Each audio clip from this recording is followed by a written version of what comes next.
All right, and we are now live. Hi, I am Kara858, and today we're here for season 2, episode 3 of Rivenwood Academy. Once again, always here at the Cookout, we love to give love and support to different individuals in the community.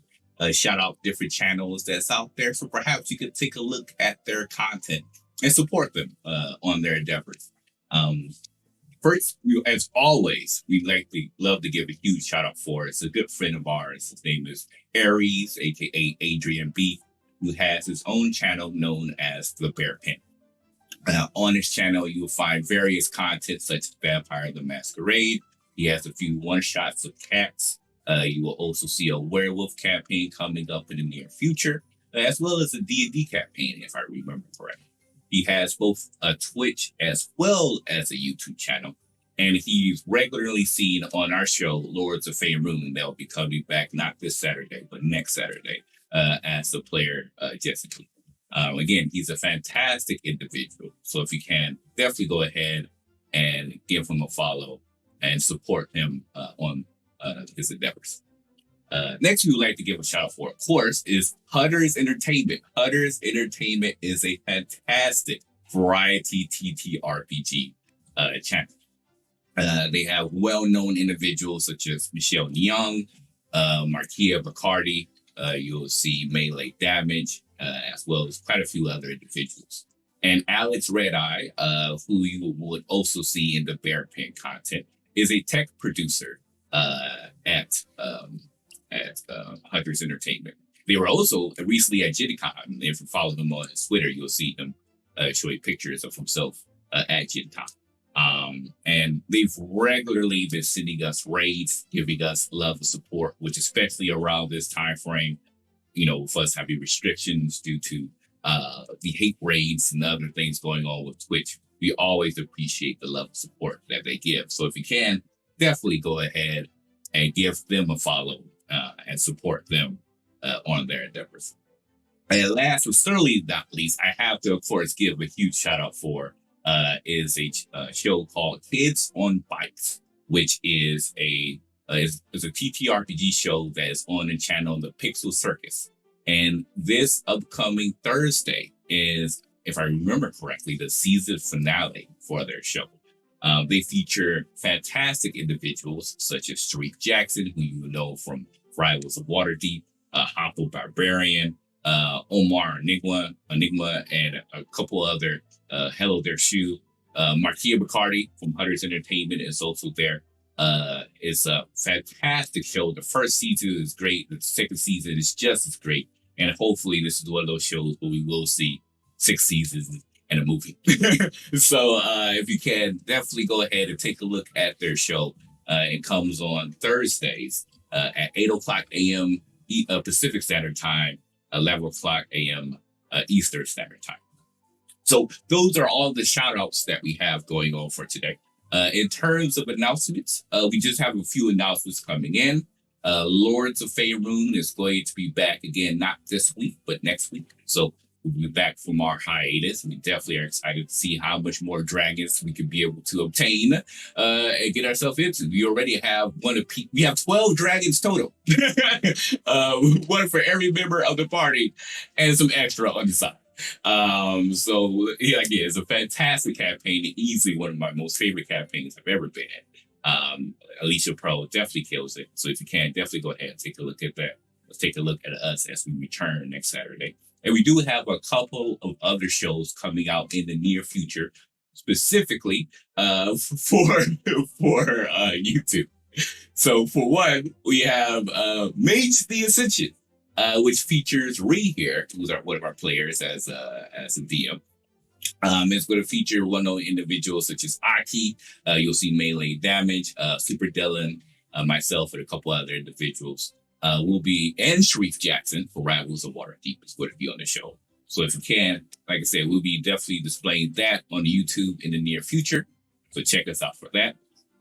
We also have another new show where I'm DMing called Gods of Color, which is a D&D campaign associated with if everyone of the cast are essentially demigods on the road to godhood. We have some individuals such as Cynthia Marie, Mainly Damage, a couple other individuals. And so we're definitely excited. That's also going to release on our YouTube in the upcoming future. And then the third series, technically there's two more series coming out. One called Reclamation, which I'll just leave that title out there for now. We'll reveal a little bit more in the near future, but keep an eye out for that. Reclamation is definitely going to hit a certain bone for all of our cast members, all of our viewers out there, especially if you like Game of Thrones. And lastly, we have a spy game campaign, which is going to feature actually Aaron here as the DM as one of the players, Glyza and a couple other individuals. Oh, Mary is one of the players as well. I will be DMing that campaign, and then it gives you, if you like Fast and Furious, if you like G.I. Joe and many of those shows, you would definitely love this campaign. So a lot of content coming to you in the near future for both our Twitch as well as our YouTube. So keep an eye out for that. I'm super excited to bring all of this content to you and see what we've been working on. And with that said, we're going to bring you our intro video for episode 3 of Rivenwood Academy.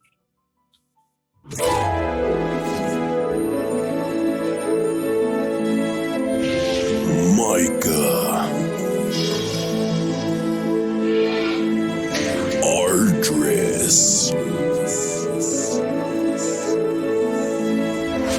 Meaty,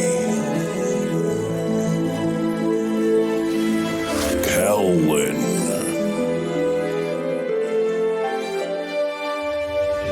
Otis.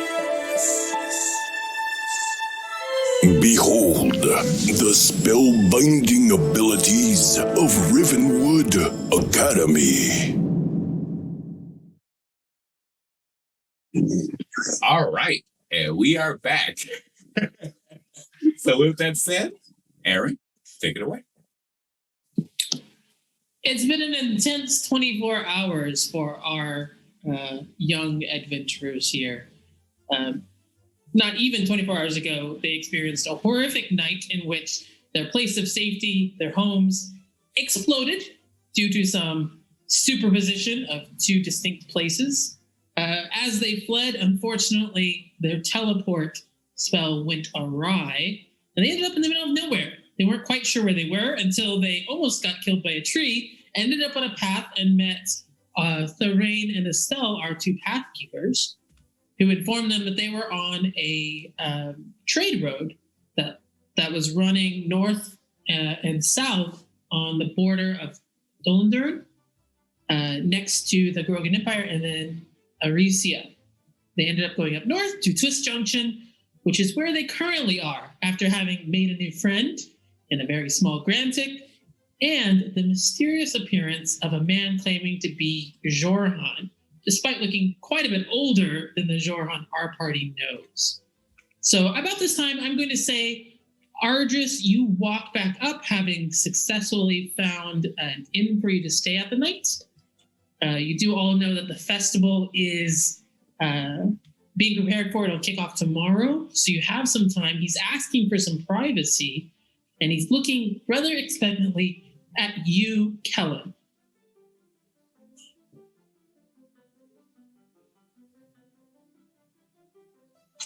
I think we had agreed, right? Yes, you just didn't tell me where we're going. Oh yeah, I know he wanted Otis to pick a place out. So you want me to roll perception? Well, tell me, do you want to be in town or out of town? We were gonna go back out of town.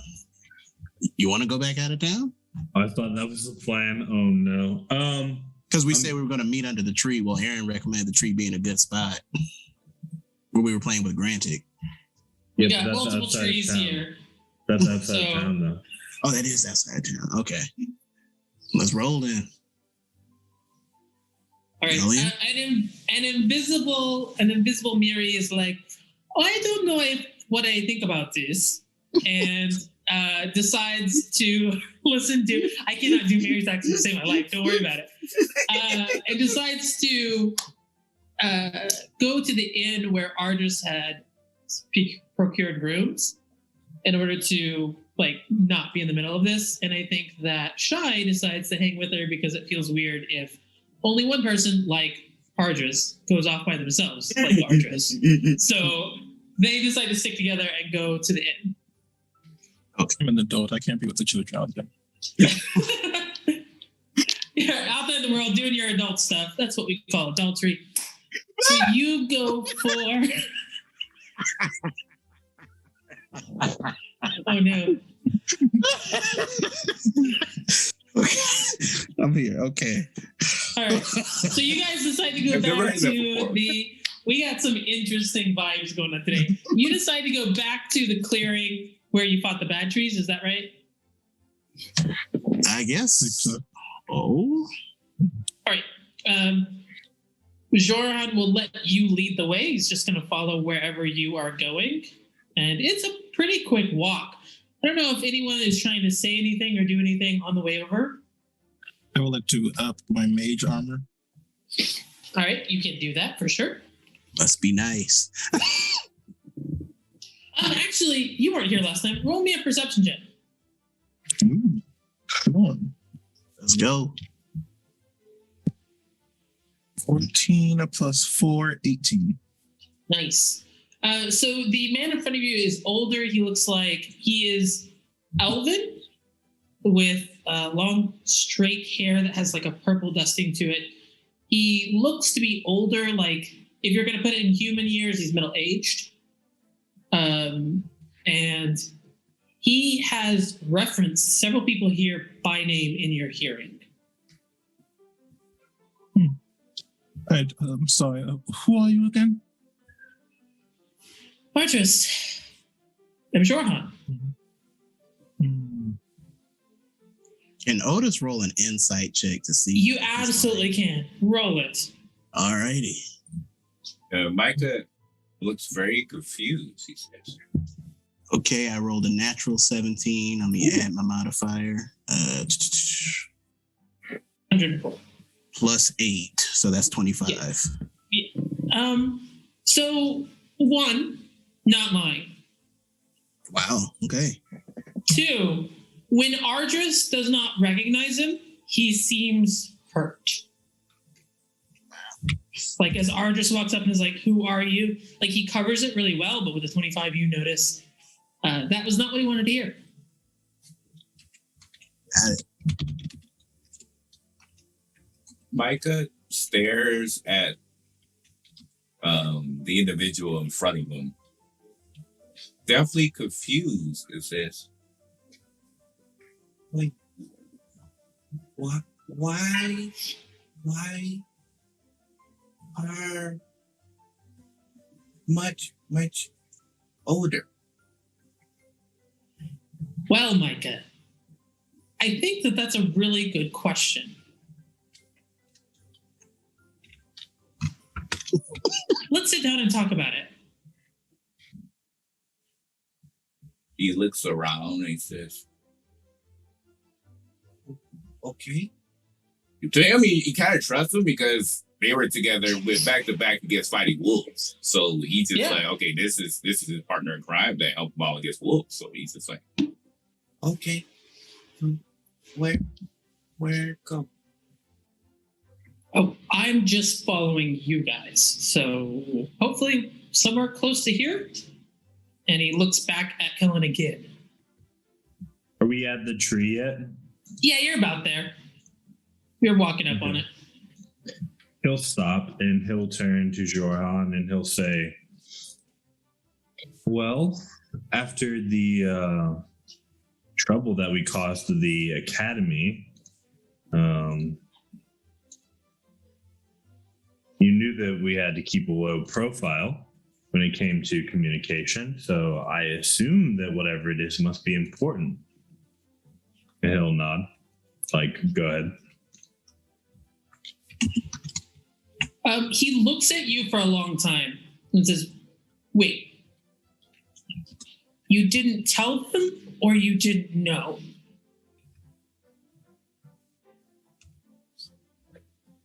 Arch his head to the side. Oh, let's cast Detect Magic. Okay, go ahead and cast it. I'm trying to think of how to describe what you see.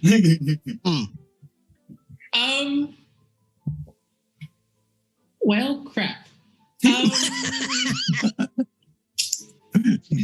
Okay, so when you cast detect magic, everyone around you is glowing, right? Because you all have magical items on you.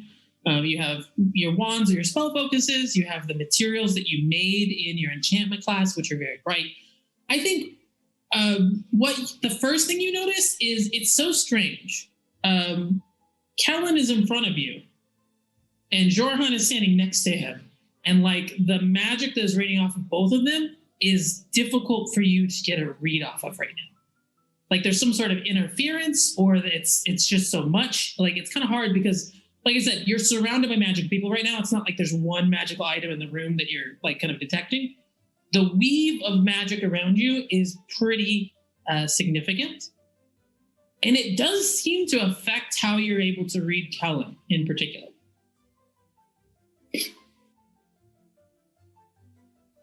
I'd like to cast a spell magic. On what?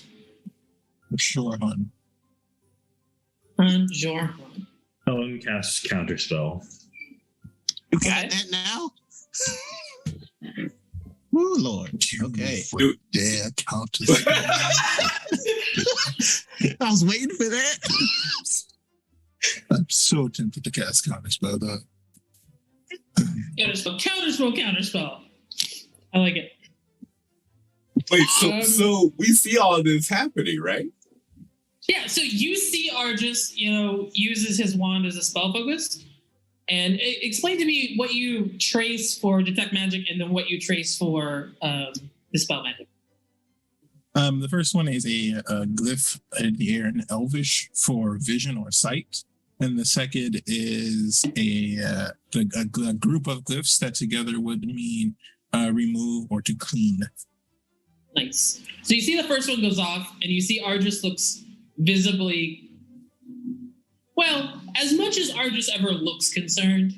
He's pretty close to the chest kind of person, but like, there's like that small like furrow over the brow, and then as he goes to make the glyph for the spell magic, you see Kellen just kind of waves a hand, and the glyph, like the ink of it, it's like if you put a water brush over it, it just kind of dissipates until it's gone. Why y'all casting spells in front of me? What's going on? So I just thought it might be appropriate to stop Ardris from casting spells on our friend, who has given us no reason to be suspicious. I mean, after all, he was willing to accompany you all when I could not attend. From what I hear, he kept Micah safe. And that's important. And for the record, I'm not great at like this kind of social cues thing, but I've learned it's really rude to cast magic like that without asking first. I've done it a few times and got in trouble like every time. And I'm pretty sure you, Ardris, have harped on people about this before. Yes, perhaps. What exactly did you keep young Micah safe from again? Wolves. We were in the Silver Lake Forest, heading to the Waypoint Cavern,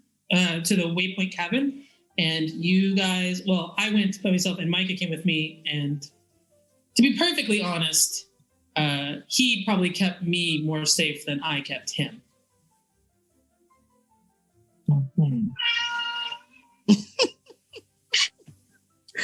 Okay, it's perfect timing. Yeah, I was like, I'm not so sure about that. But We now have direwolf cats. My cat has learned how to roll dice, and so if you hear any dice, it is because my cat is an active participant in the game right now. Oh, let's go. And I've decided if I roll something and he changes the number, that's just karma, and we're going to go with it. I'm here for that's it. what he thank you. Okay. Alex doesn't have How numbers. about I'm sorry. we all sit down? I will try to figure out what to tell you, and you can ask me questions. Sound fair? Hey, Johan, Yes, Otis. you got a pot or something? Pot? Otis is gonna hold up his young tree. This guy's been walking hold on. around with me without soil. Okay, hold on. And he busts out a bag over his shoulder. He's kind of going through it. And he's like, well, it's not exactly what you might use, but try this. And he pulls out a very small terracotta pot. It looks like it's maybe a little bit too small for your tree, but it will work at a pinch. Do I have to make an investigation check or an arcana check? This depends on the information you want to get out of that check. Because I have a feeling I know what it is. Out of character, but Send me a DM because I'm entirely too curious. Send me a DM. Let me know what you think. all right, you got it. But Otis will do investigation because he's not going to immediately suspect that it's magical. Okay. And I'll roll that real quick and then send you the message. Okay. This is going to be low. Oh, wow. Nat 20. Oof. Oof. All right, send me what you think and then tell me exactly what you want to know, and I'll just tell you everything I know. You got it.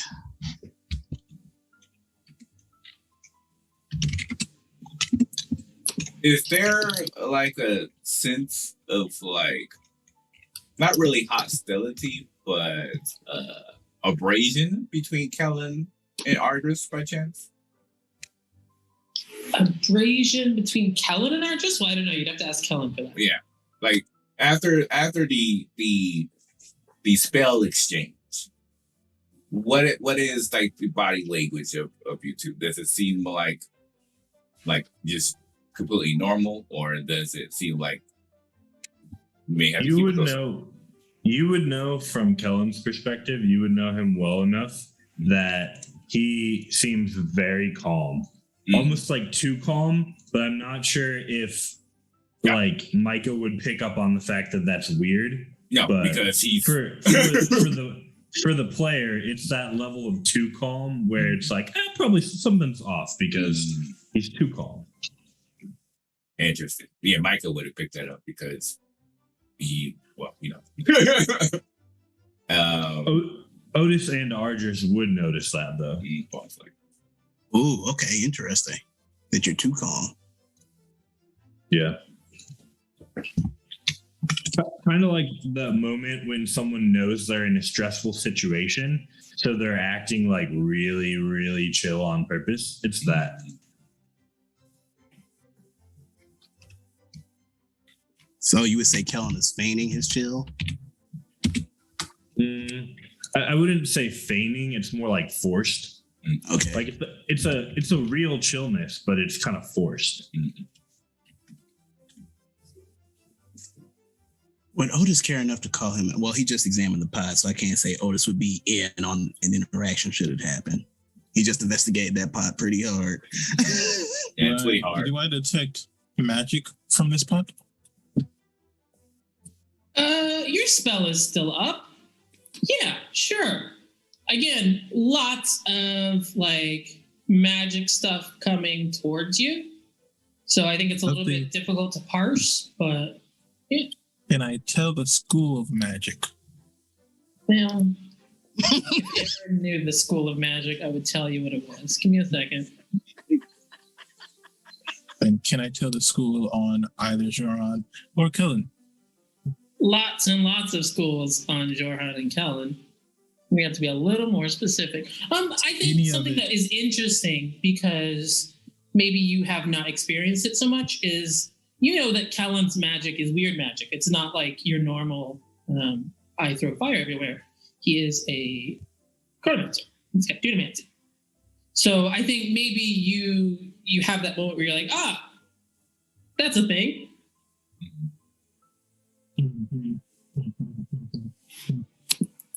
Do I happen to sense any enchantment on either of them?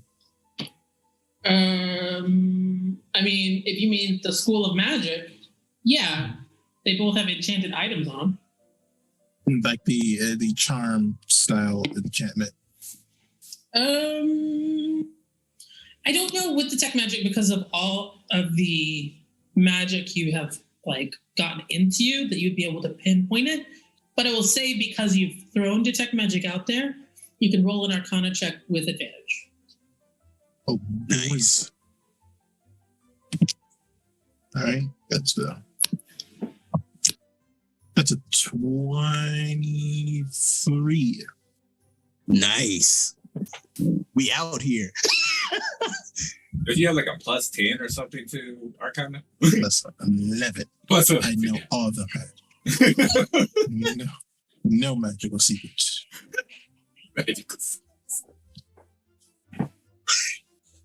I'm going to say that as you look at both of them, you do not think that either of them are under a charm spell or any other mind influencing spell like being dominated person or something like that.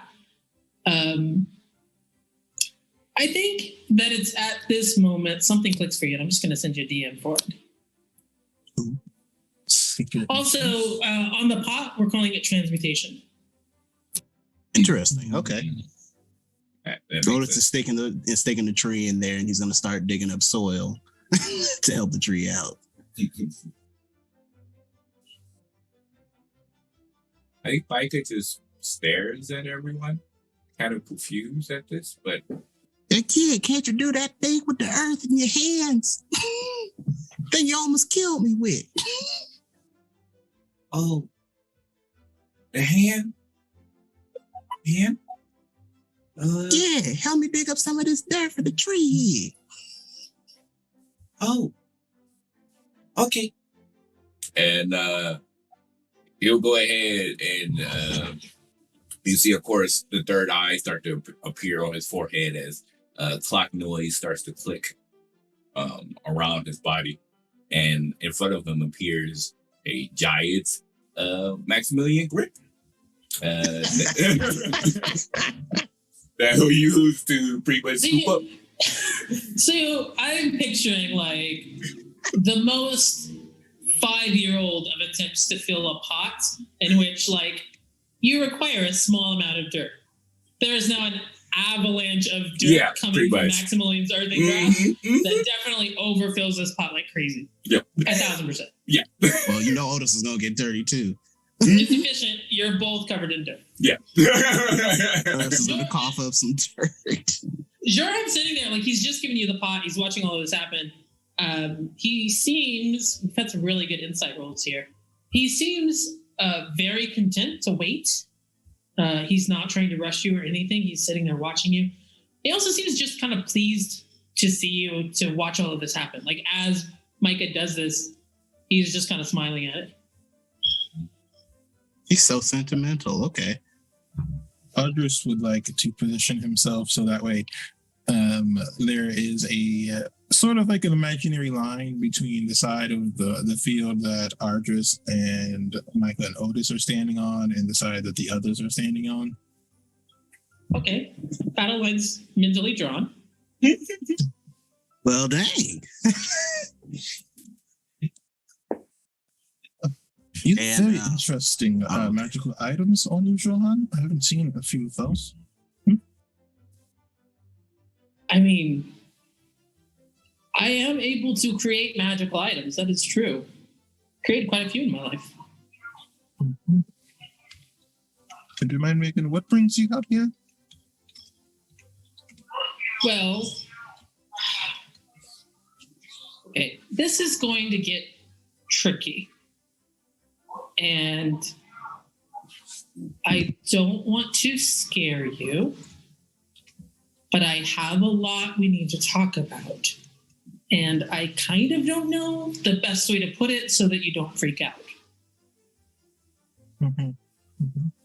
And what exactly do we need to talk about? Okay, so we, and he looks kind of at Kellen like there's a pleading quality to his face that is just like, you know, if you could kick this off, that would be swell.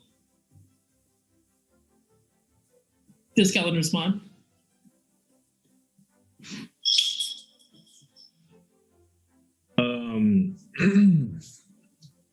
Yeah, he looks at Jorhan and is like, he looks at Jorhan and he just says, well, I mean, you have my trust, you always have. I've had success with just spitting it out. Okay. But you haven't told them, so it's going to be really awkward that I'm telling them. Right? You could just not tell them, and then you could still say whatever you need to say. That's true. Is that what you would prefer to do? I mean, because it's... No, I'm just worried about what the ramifications of explaining it to someone else would be, actually. There are already a lot of ramifications, honestly. For my opinion, it might be better just to get it done with in case I can't say it later. Okay.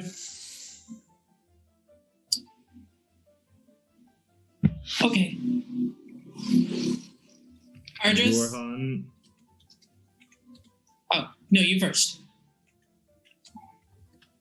I'm going to tell them like you asked. Yeah, I know that you're going to tell them. And honestly, maybe it's a little bit cowardly of me that I'm very happy it's you telling them and not me telling them. But, like, only if you want to.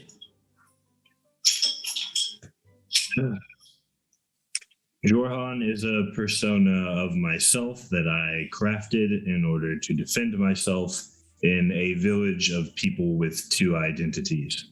So this is me from the future, and I have to assume that I have a very, very good reason for being here and interfering. And he kind of gestures over to Jorhan. Yes. Wait, what? I knew there was something wrong, but how you do something like that? That's it's why, interesting. Go ahead. That's why I instinctually counterspelled Ardris, because quite frankly, if he had succeeded, I don't know what it would have done.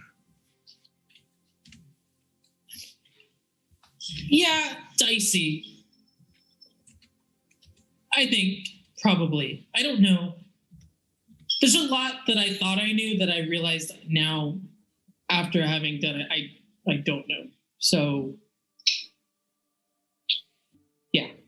You know, it's interesting. Now that Kellen has told you, Jorhan and here the same, you still really can't see it. You're looking at him and his features are elven, not human. Part of it is he is so much older than Kellen that, like, you know, you have to age Kellen up in your own mind in order to try and compare the two. But with the good perception checks and insights early, I will say you do notice he has the same scar on the back of his left hand that is currently healing on the back of Kellen's. Prove it. Okay. Let me think. No. Kellen draws his dagger. You still have this? I mean, yes, but also no. And he pulls out an identical dagger. But you can see the inlay on it is a little different than yours. He has enchanted it for other reasons. When we were But it is leaving, otherwise an identical dagger. when we were leaving, Kellen said goodbye to a particular person in a particular way. What did you say? Oh, actually, that's a very good question. He pulls aside his jacket. He's wearing, like I told you, these dark black kind of, it's not leather armor, but it is fashioned out of leather. And then he's got on a deep green, like cloak over it. And he pulls it aside and you can see there are two books, one of which you recognize as a spell book. He pulls out the spell book and inside it, very carefully folded, is a piece of paper. And he takes it out very gently and he hands it to Kellen. You know, from the way he was moving earlier, he's been in some sort of fight recently. This paper is pristine. And he puts a spell back.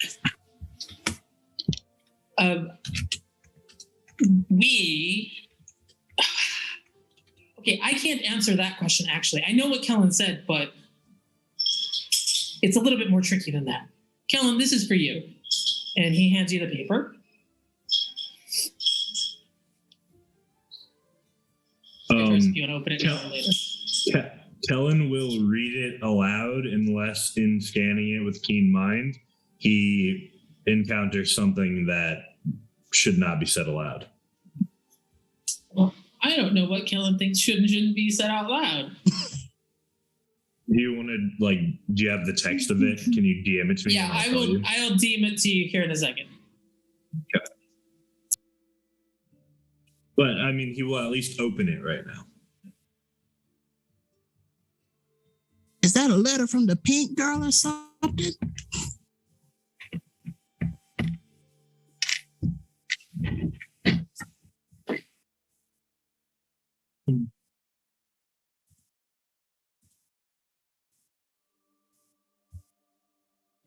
Don't trust you. Come on, Audrey. He gave me a pot from a tree. He can't be that bad. That is absolutely not a way to judge someone's intentions. You gave me a notebook, so I thought you wasn't so bad. They're not a good way to judge someone's intentions. So you saying you're bad? Don't think so, but I suppose anyone could be bad. I guess it would depend on how you define the concept of bad. No, it's not that. Trying to kill me. No, Argus. I'm not trying to kill you. Do you trust me? It is questionable at the moment. Fine, have it your way. And he hands the note to Argus. You want me to read it aloud? Yeah, go for it. Helen, you had better be all right. This weird guy says you're okay. I promised I would find you. I will find you. And then some stuff that was scribbled out and is illegible. It's signed P, and there's a little purple flower inside of the letter. It is her. Let's go. So the tricky part is there's a lot of things that are different. And I don't fully know if any of that is my fault or if this is just like different already before I got here. But I did see her. Listen She's to your okay. story. I'll listen to your story. Nothing more. It's so interesting because like every time you speak, he seems to take it kind of hard.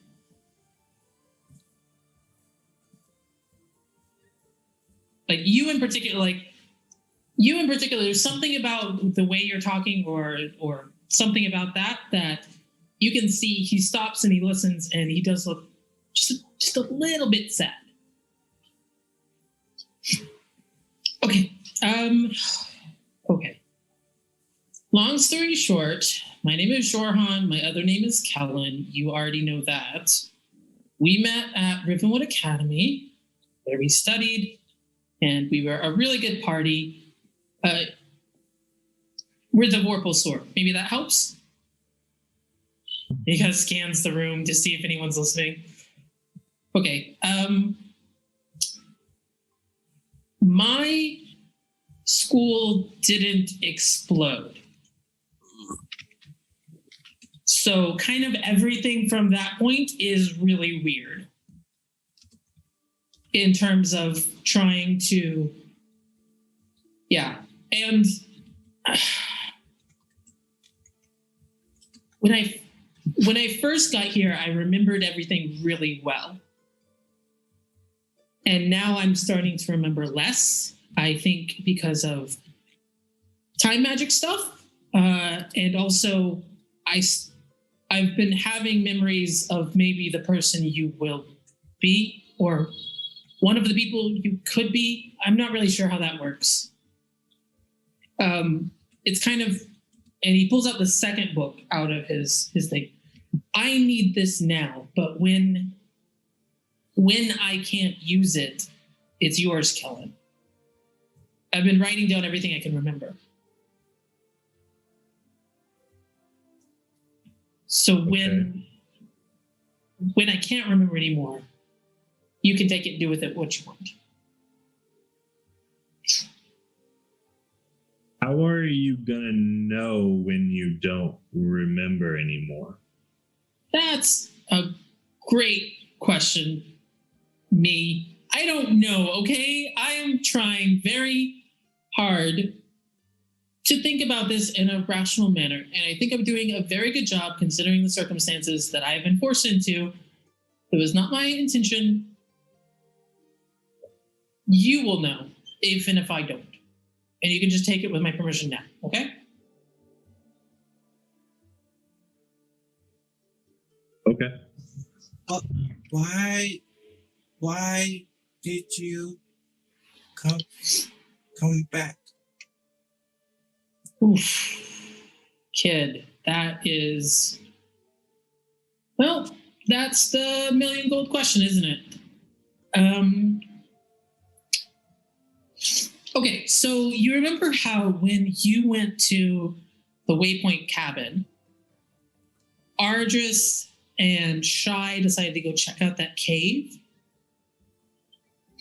I didn't see that cave until a couple of decades from now, after we'd already graduated. Things had gotten pretty bad by that point, and we were trying to figure out what to do. So when we found that and the others, we were running out of time.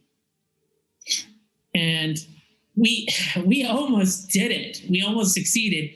But when we got to the last one, it wasn't enough. We needed an eighth.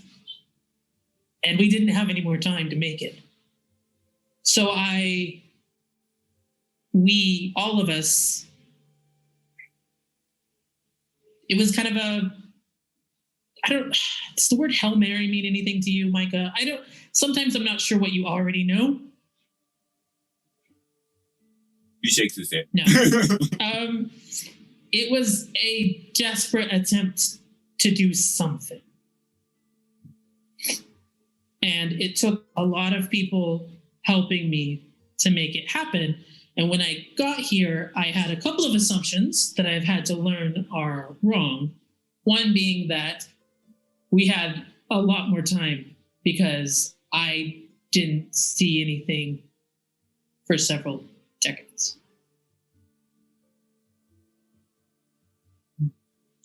You mean you didn't understand or you went blind? Neither. I thought I understood, and I understood part of it, which I think in the grand scheme of things is pretty excellent considering the amount of things there are to understand. But there have been quite a few changes that could not have been anticipated, I think. Aaron? Yes. Can Otis make an insight roll to see if there's any information knowingly being withheld by Johan during this explanation? I'm going to carry forward your excellent insight from earlier because I think you're just very on top of this guy. But there is a lot to be said. So right now, he's not holding anything from you, like keeping it secret. But you think that this is the tip of the iceberg for some totality of the story. Got it. Okay. Sorry for that. Please continue. No, you're doing good. Playing D&D even. Finally. So, I honestly have rehearsed this conversation a couple of times and it went way better in my head. I'm not really sure how to tell you everything I should tell you or what you'll even need. If you know me, Johan, you know what I'm going to tell you. You will do what you want, Otis. Otis nods from it. The eighth what? Seal. There's something called the strife. I guess it's a good enough spot to start as anything. Something called the strife, and it's really bad. A long time ago, a bunch of people sealed the strife away, but they didn't have anything to seal it with.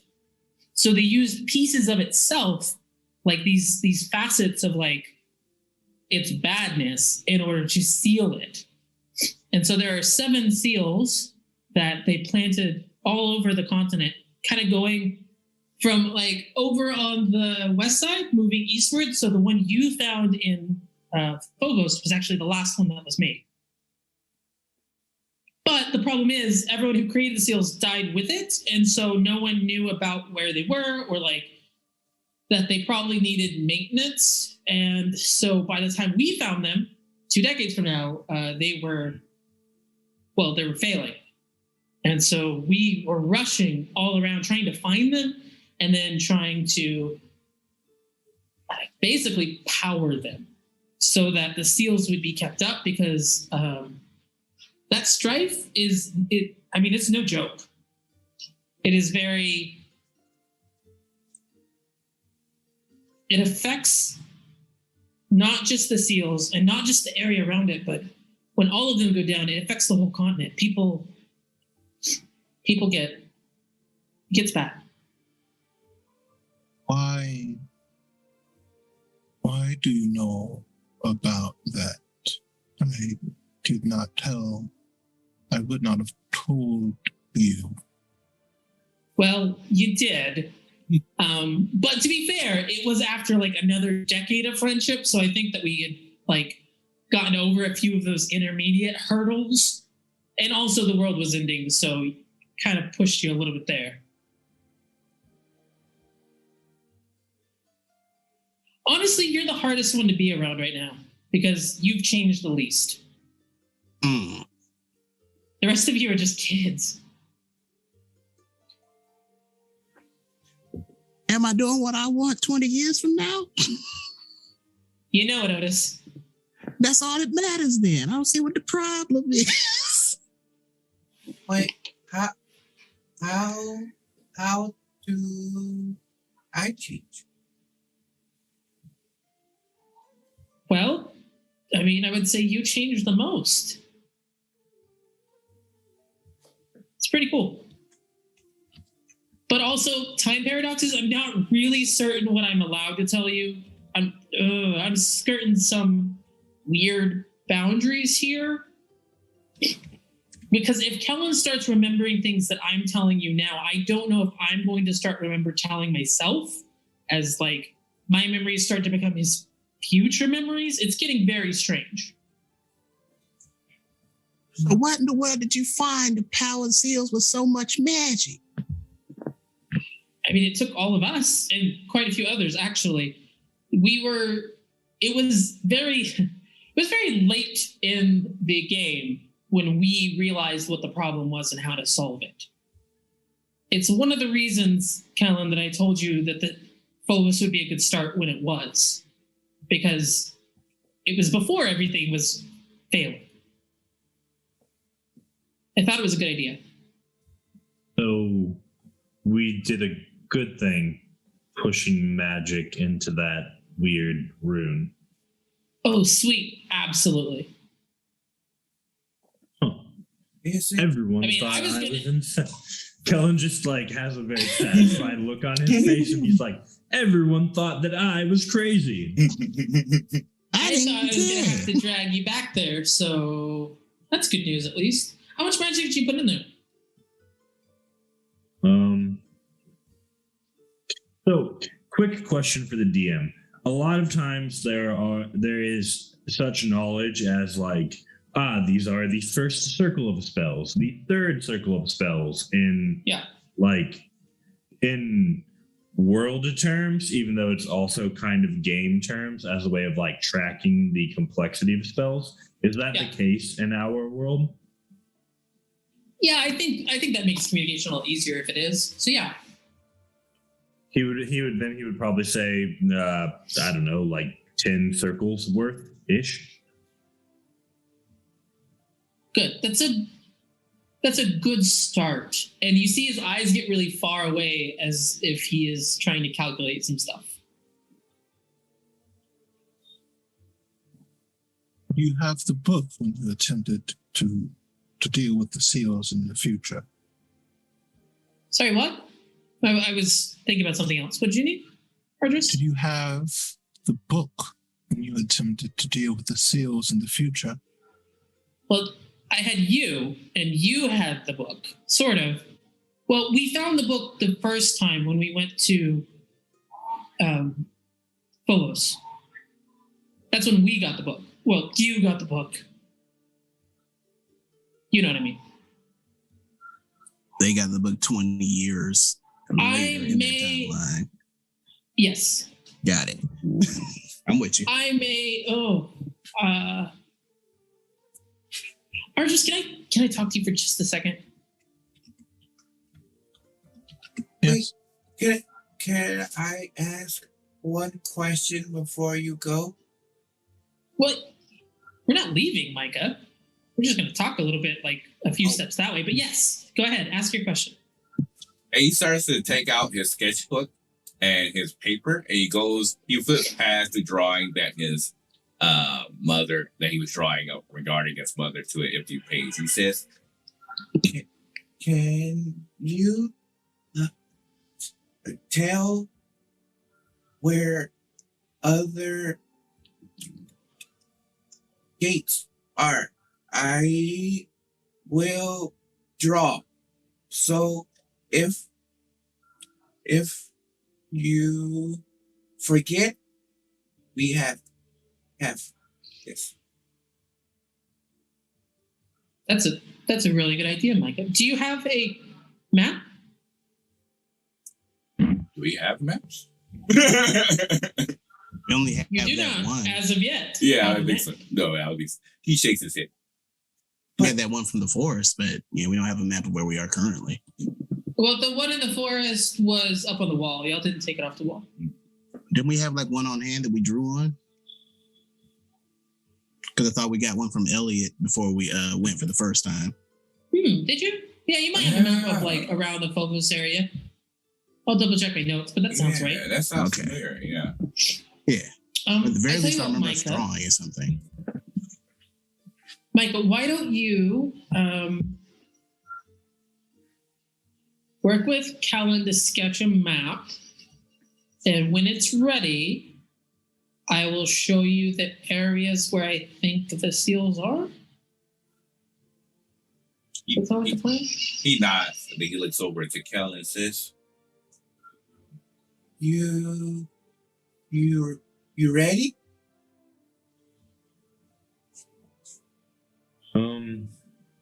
Yeah. 5 seconds.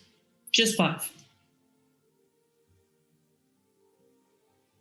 But they're only going to be away for 5 seconds. Yeah, they're As literally, stated. they're not running away. They're just walking a little bit ways away to have a chat. Okay. I was double checking because if they were going longer, I was going to ask if I could do something. Well, it might be longer. As we're role playing, you can let me know if it's getting long. Okay. Let me know if it's like 10 minutes. Okay. Will do. So Arjus and Jorhan walk a small distance away.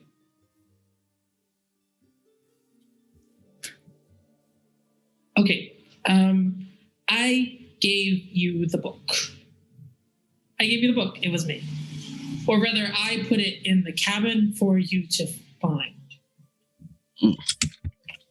Sorry.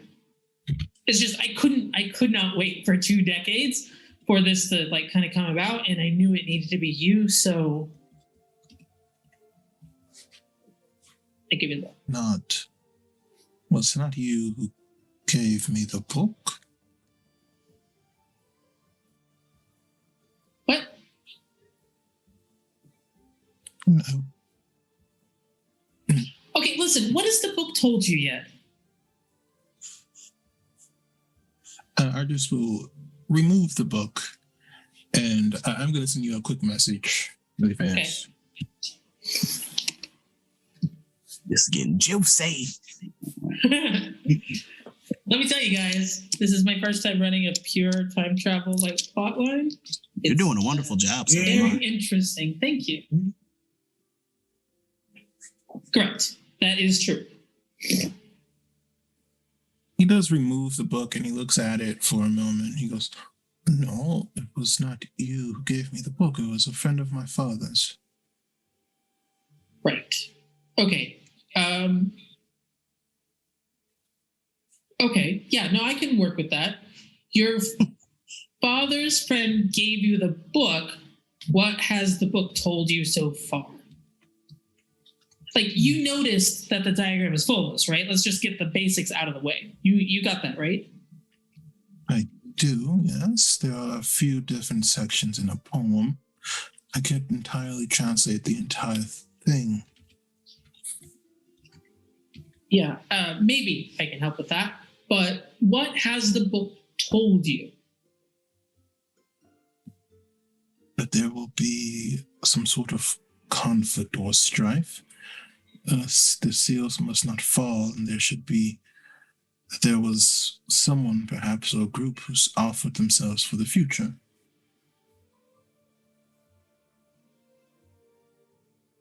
Wait, what? Can you show me that? He will reluctantly show him the few pages of the book. All right. When you show him the inscription, he's just like, yeah. We all know the inscription. He goes past it. He looks at the diagrams. He's like, yes. And then he gets to that next page, which is currently blank. And he's like, wait. Wait. Are you serious? Okay. All right. I don't know what to do about that. You say you gave me the book, is that correct? If I say no, I'm technically lying, but also I want to tell you the truth really bad, but you won't believe me either way, so I'm not really sure how to answer this question. And you say that in the future, I trust you, is that correct? Yeah, absolutely. Argus will take out his wand and cast Identify on himself. On Ardris? Mm-hmm. Ardris is identifying Ardris? He is trying to see if there are any magical effects on himself. Ah. Interesting. He will cast it as a ritual because I don't have that prepared for today, sadly. He's taking a chance on the future. Man, you know that's 10 minutes. That is dope. While that is happening, let's bump over to Otis because that is a 10-minute ritual. Otis, what's up? Otis is just going to meditate for 10 minutes and swap a spell. Okay, not a problem. What does meditation look like for Otis? He's just sitting down and leaning against the nearest tree and just seeing if he can commune with his brethren, in quotation marks. All right. I think, I don't know if you know this, but trees breathe. And as they do, like, there's a minute shifting of the earth that happens kind of like as all of these processes happen. And you're in a section of the woods where the roots have formed kind of a lattice underground. It's a very mutual kind of community of trees, I guess. I don't know how to put that in naturalist terms. But like all of these roots are kind of interwoven, intertwined. And as you settle down and begin to breathe and kind of match your natural surroundings, you start to feel, it's very, very faint. You do start to feel the earth is breathing with you. These trees are breathing with you as you kind of move. It's, again, super faint, natural, not a magical ability. It's just you are very in tune with your environment as you're doing this. Mm-hmm. And you feel your senses kind of expanding as if you are a tree planted in this grove. Nice. Kellen wants to have a quick question with Micah while Ardris is spellcasting as well. Heck yeah. Hey, Micah? Yes. Are you sure that you want to try to mark all of this down? Yes, we we have to m- make things better, right? We do. I'm just a bit worried about something, so let me see if I could try to explain this. Let's say, right, because me and older me as Jorhan are both here right now, right? Mhm. Let's say that one of the people who created the seals could do what I do, but even stronger, right? Mm-hmm. Then they could be here in this world around us right now. And if they were to discover that someone had all of the locations of the seals, they could change where they put the seals. So by making a map of all of the seals, we might end up changing where the seals go. And thus, when we go to where we think they are, they might be gone. Did you follow any of that?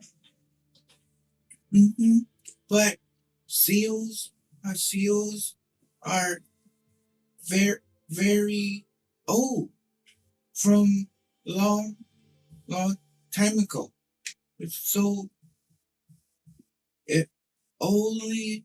And you're right. He pretty much now starts to write down in the book because he knows it's going to be really complicated. And he writes out the only way he could think it would change is if people would go past their time to the time where the seals were created and shift it that way.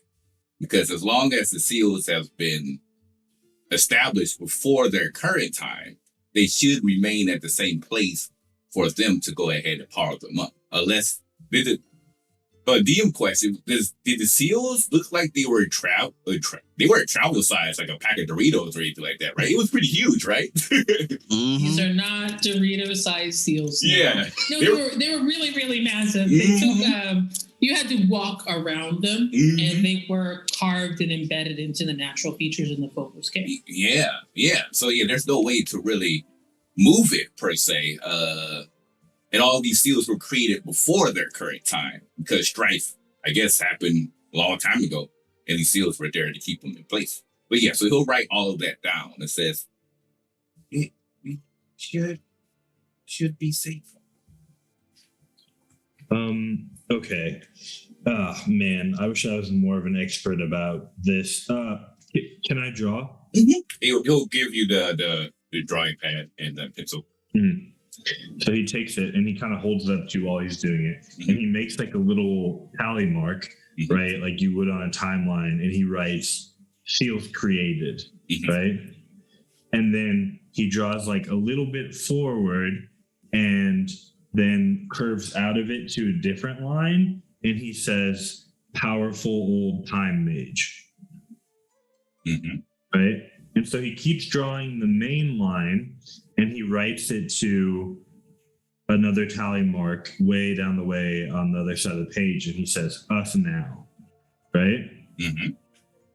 And then he takes that us now line and he keeps going on the timeline a bit and says another tally mark and he says, older Telland. Right? And then he moves that mark and puts an arrow on that different line back to the current time. And then he takes the old time mage line, continues it, and puts it merging in with the main timeline where it says us now. And then he points to it and he says, see, if they were strong enough, they could leave time and come forward independent of that to where we are now, the same way that I moved backwards. And if they had this strength here back then, they could have come to different points later on to check on the integrity of the seals to figure out when they would start to fail. And if they find out that everyone knows where they are, they might change things back in the original spot where the seals were created. And I know that was like a super complicated explanation, but that's what he would be drawing. When you drew it, yeah. The how visualization things just pretty much, together. once you said line, I visualized it all in my head, saw that, all of that made sense. The person's talking, that definitely helped. As an artist, I would say. But he nods entirely from that. He says, oh, well, so no right if they find this. Well, I'm not sure. This is just a theory. Maybe we ask Jorhan when he gets back. Yeah, I'm not time. I'm whatever and he points to his eyes. this is. Well, I'm not sure if you want to know, but if you do, maybe Jorhan has it figured out and he could help a little bit. Okay. Should we still draw map at least? Just in case? Yeah, that's a good idea. Yeah. And so from there, he'll, why? Well, you have the pencil and paper. I'm presuming your artistic skills is pretty decent. Who, Kellen? Yeah, Callis, yeah. Well, we can probably say that he tries and that Micah will probably take the pencil from him and like erase some of the parts and like change it so the lines are a little better. That's what I imagine ends up happening. Yeah, I can see that. You got that tech charisma, it'll work. All right.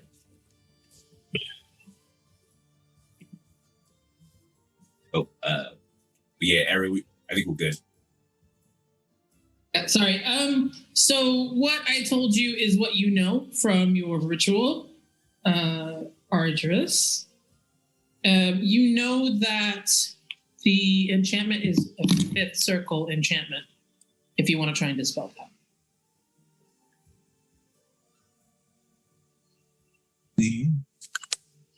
What do you know about the book? Well, could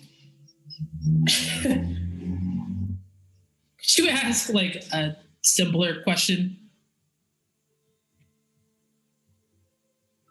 The book is cursed me, and I don't know what is true and what has been altered. Oh, you mean? Oh, okay.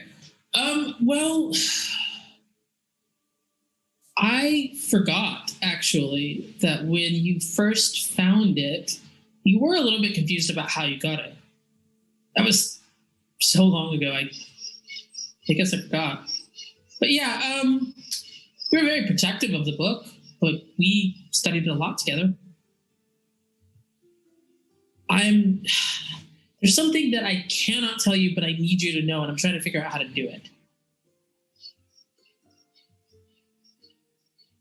The book hasn't told you anything yet, but it is trying. You need... I think that's about as much as I can do. The book is trying to tell you stuff.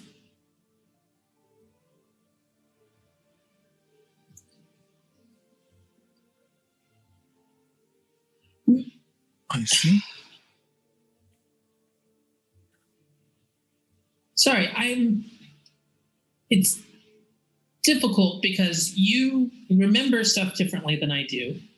You don't trust me. Do you want help with that, by the way? The memory thing?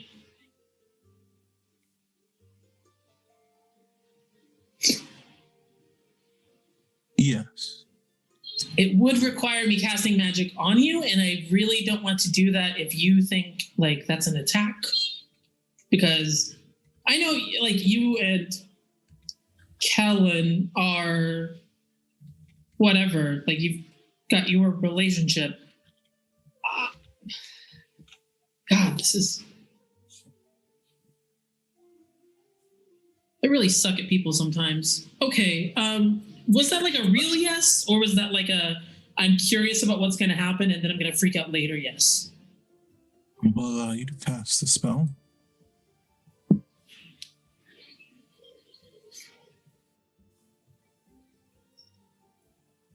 Cool. Hey, Kellen, what's your current spellcasting ability modifier? +3. Right. Oh, no, actually, no, I don't need to go for it. He points his... You're a wand caster, right, Kellen? You use a wand as your focus? Yeah. You see as he reaches underneath his robe and pulls out a wand. A very familiar looking wand now that you see it up close. And as he traces over your head and over your mind, he's taking like kind of a circular pattern as if he was stirring like a pot. And as he does, the circle gets a little bit wider. And then as he goes the next time, it's like almost a lasso and he pulls. And as he does, you feel that modified memory break. And you remember how you found the book in the Waypoint cabin, in that false desk drawer in the bedroom. The other effects are still standing.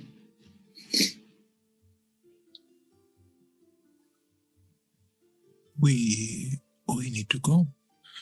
I need to make it back to my father as soon as possible. You will know what to do about this. And then I'll just return to leave. Wait, Ardris.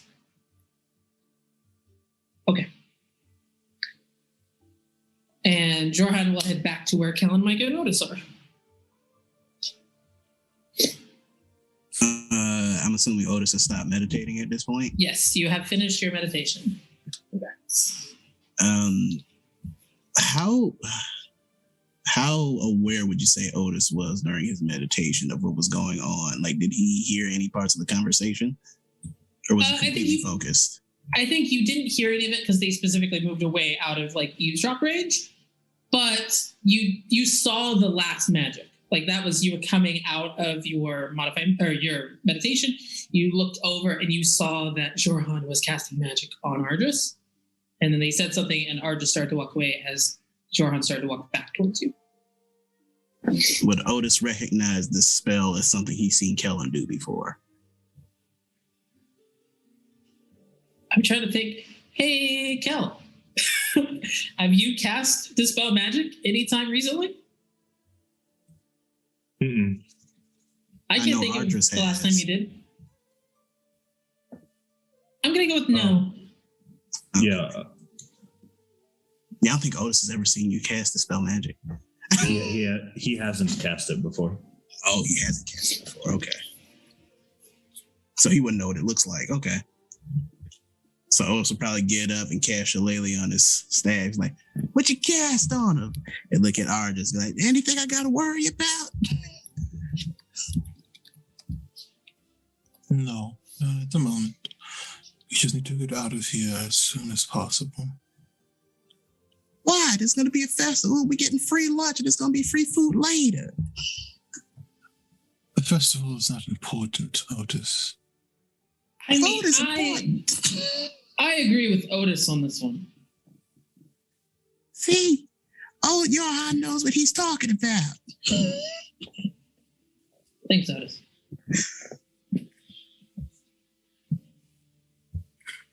And we are still not close enough to the actual King City, correct?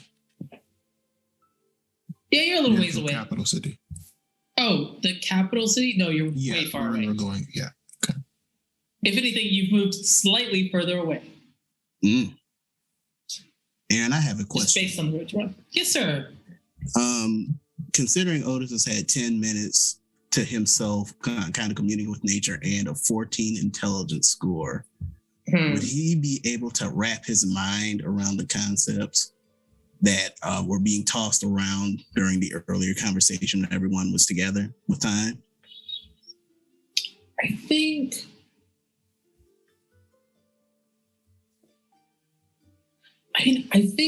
it's going to take some time.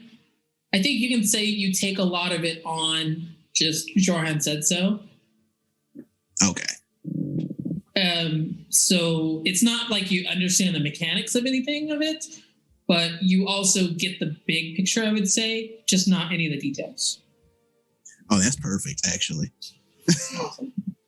So as Jorhan walks back up, he looks kind of over Micah's shoulder. He's like, hey, Micah, that looks pretty good. Hey. You're muted. Oh, I'm muted? No, Can you hear me? you're good now. I get Okay. you. Thank you. Callan has Barry. Question. I'm not surprised. I would do. What's up? He knows that Mike is kind of protective over the book, so he'll hold out his hand again and ask if he can borrow it, like explicitly. He gives it to you. You specifically. Others may have been like, yeah, doesn't make right. Okay. Otis is a fair distance away from you guys, by the way. Probably like 15 feet. He flips it back to the drawing and proceeds to try to re-explain the conceptualization of someone who's not only stronger than him, but probably stronger than Jorhan, and being one of the creators of the seal, and how that would fit into the timeline. Yeah. Well, one, I did not do this. We'll get that out of the way right now. Wasn't me. Also, I did not time travel by myself. It took a bunch of us. Like, I was leading the charge, as you might say, but it took a lot. So it's not something, even someone really powerful, I don't know if they would be able to do it on their own. You'd have to be basically a god, I guess. But more importantly, the people who made the seals are not the problem. They're the good guys. Which, it kind of takes a quick glance over at Argus. I guess you don't know that yet. But you will. The ones who made the seals are trying to protect us. What we have to worry about is the cult. Cult, you say? Yeah, they don't like the seals. I didn't say that in character, but Wow. well, I mean, shoot, Otis will say it. What cult you talking about? Honestly, not sure what their name would be here. I'm pretty surprised by a lot of stuff. But they don't like the seals. I think they have some idea that they can get some power. And my current working theory on why everything is really messed up right now is some cult nonsense. Because, again, you should not have dealt with any of this for, like, decades. A long time. So I feel like there has... Either I'm accelerating it by being here, or someone else is doing it on purpose, I think.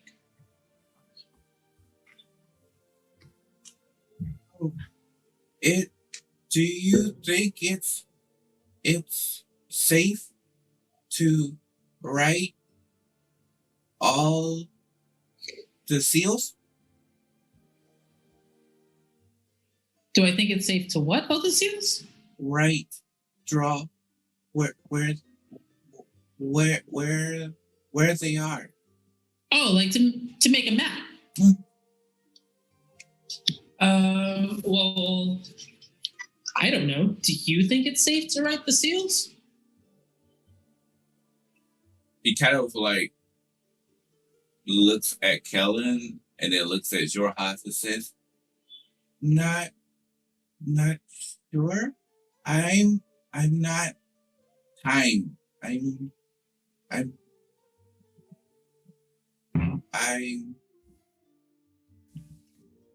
something. Sure, Han. Yeah. Oh, yes, Kellen? I don't really currently have a very good understanding of where the dunamancy, where that power even originates from. Have you ever encountered someone else that can do it? Is it possible that this cult has someone like that on their side? Because I have to imagine that, especially if it took multiple people in order to cast this magic, then it must have left some kind of an imprint that other people could have sensed. And if they know that you did it, maybe they prepared a ritual of their own. Interesting. So what you're saying is that by coming back here, I maybe inspired someone else to try to do the same thing. Yeah. And they might be taking actions to instigate it in the same time frame that you're taking actions to mitigate it. That's cool.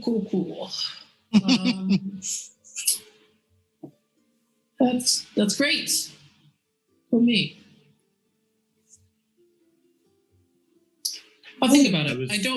I don't know of anyone else besides us who uses dunamancy, but I'll keep some researching. I was kind of hoping you'd say it was impossible. Do you know who cult people are? Like names or Oh no, we didn't. Oh man, it gets very tricky when I'm talking about you about things that probably won't happen here, but definitely did for me. We didn't really have to mess with a cult. Like there were a few like wannabes who tried to do some stuff like, you know, as we were hitting our stride, but like we already knew what to do, so it was pretty easy to deal with. The cult thing seems to be more here.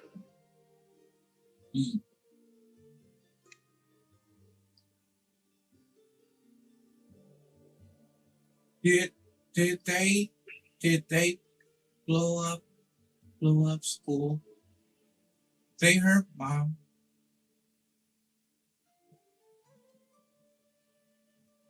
Jorhan comes over to you and like kneels down next to you and places a hand on your shoulder. And it's like, Micah, I don't know who did this, but I know your mom really well.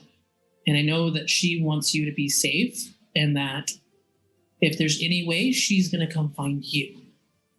And we'll be with you until she finds you and we'll figure out what happened, okay?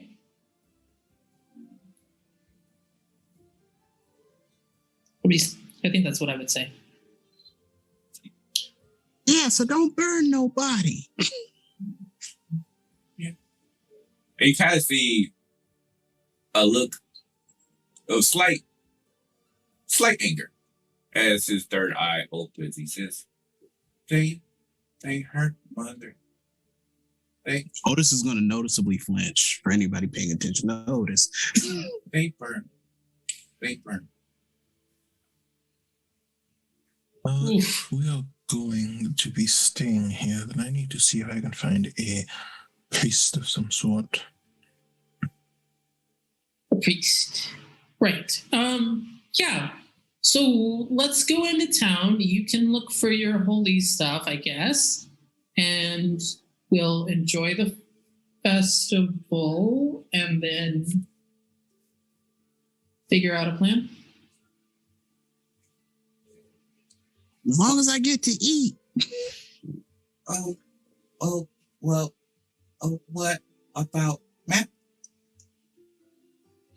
Well, I think it would be a good idea for you to have a map anyway, just so you know where you are. So if you want to make a map, and then we can decide later if you want to add more information onto that map. Does that sound like a plan? Cool. As you all begin to walk back towards the town, Jorhan is going to hang back and kind of pull Kellen back. So they're still walking with you, but they're falling behind. Did you know that I wanted to have a word? Well, great minds think alike and all of that. Okay, you first. Well, it's just there's so much to tell you, and I can't figure out how much of it is my fault and how much of it is even true anymore. And I'm really worried about Micah. Like, I know we will look after him. I know that, but great minds think alike. Yeah. Yeah, me too. Good call on the Dunamancy thing. I'll check it out.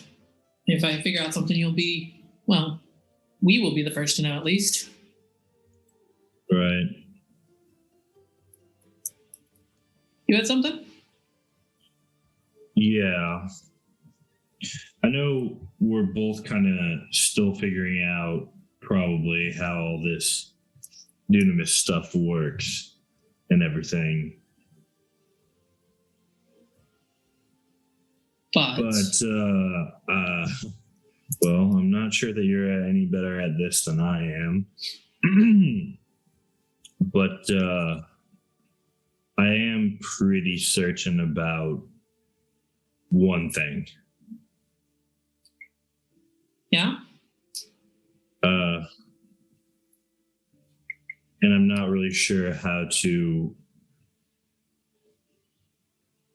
talk about it with the others if they figure it out. Well, I mean, it's your choice. And I think you know this, but I'm pretty sure that the person who's bold enough to go backwards doesn't get to see the fruits of their labor. He gets really quiet and kind of looks after where Micah and Otis and Artis are ahead of you and just watches them for a bit.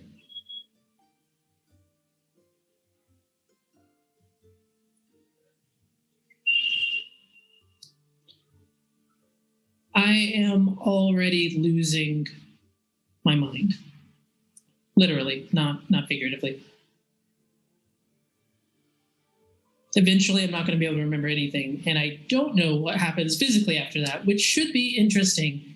It's a pity I won't get to see it. Right.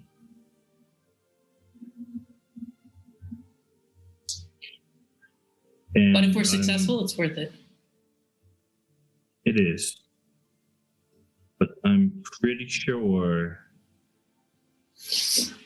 that by the time we get to the final seal, I won't get to see it either.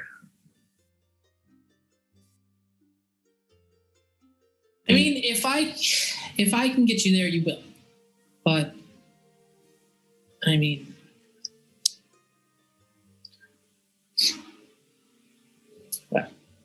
we're both smart enough to know it. How fragile time is.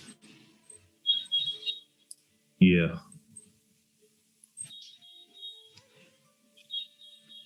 And Kellen kind of like wipes his face and pulls away a couple tears, and he's like, I'm just not sure how to tell them if they figure it out. Well, Let's be honest, though. Among them, there are some emotionally intelligent people and some arcane intelligently people, and the overlap is relatively small. So I think we have a little while at least. Yeah. Does then Otis he'll pick kinda- up? Oh, sorry. At that point, he would kind of speed up a bit so that they wouldn't be too far behind for too long. Yeah. And he lets you, he follows behind you a little bit so that he can watch all four of you as you head into town. Otis, you had a question? Yeah. Does Otis pick up anything with his passive perception? No, I think they're too far out of range. Like, Kellen maybe would have accidentally gotten in your range, but Zorhan would not. He is aware of you, and he knows you, I think, better than you know yourself right now. He is aware of what he needs to look out for in terms of your ability and your perception. Oh, he's good. What If about there's the trees? one person who could lie to you, it would be Zorhan. What about the trees?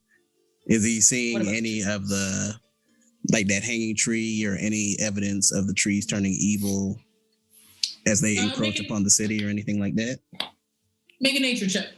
You on it? You got it. Okay. Dice don't fail me now. Okay, it's not bad. Natural 14 plus 6, that's a dirty 20. With your time spent meditating with the trees, you are aware this area at least is uncontaminated with that kind of rage or fear or whatever it was. This feels like an all-natural environment. It is kind of on the opposite side of the town from where you came, from like that trade road that you came up.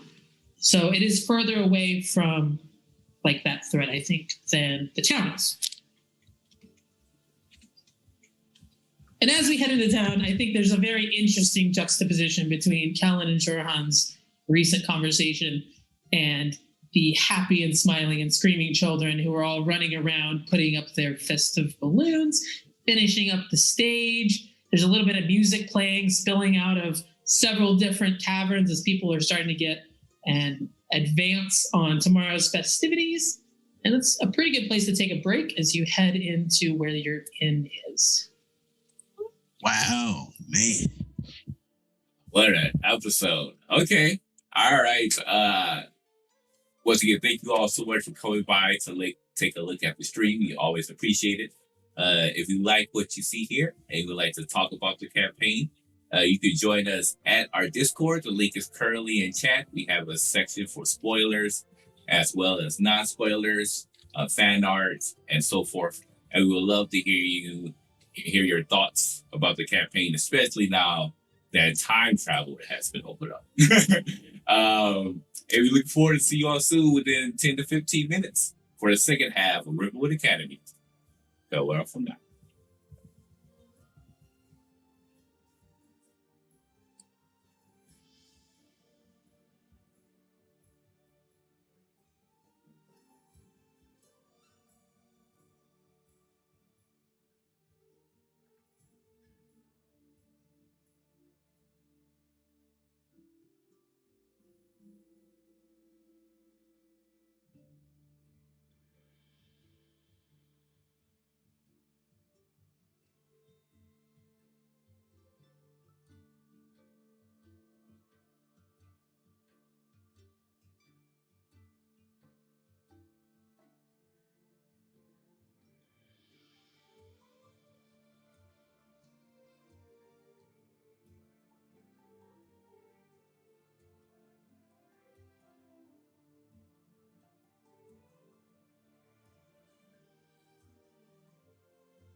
All right. And we are now back for the second half of Rivenwood Academy.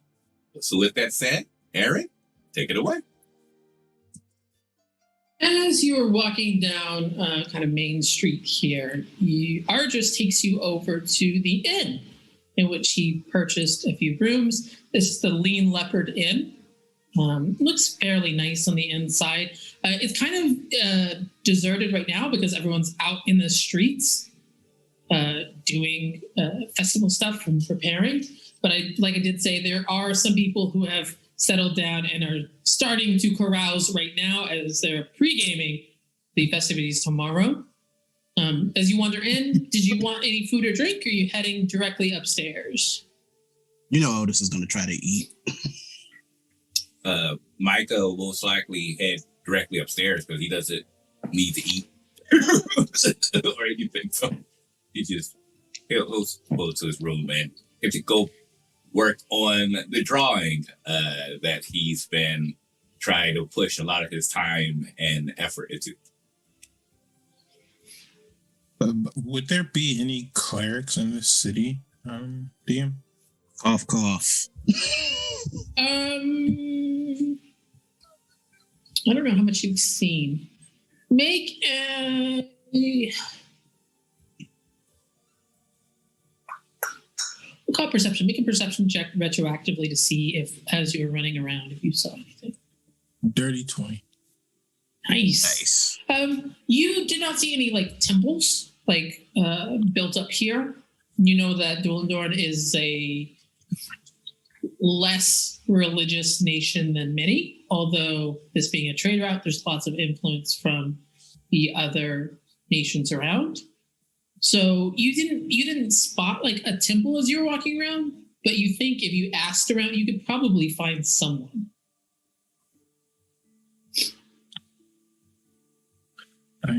He will save that for another time. Just go to another room he paid for.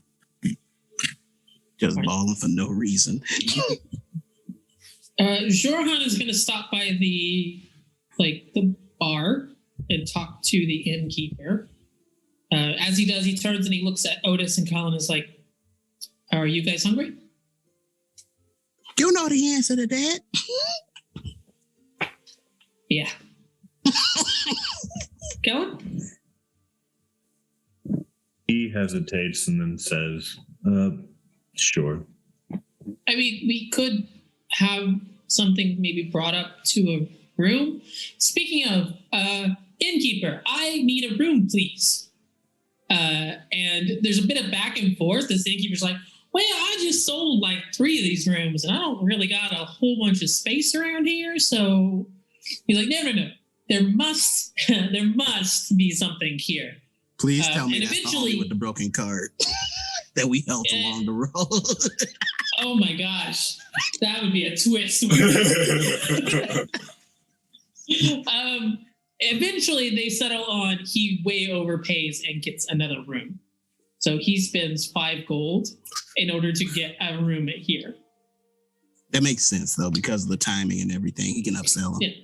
He basically kicks somebody else out of a room in order to sell it to him for the 5 gold. Those Comic Con hotels. I know.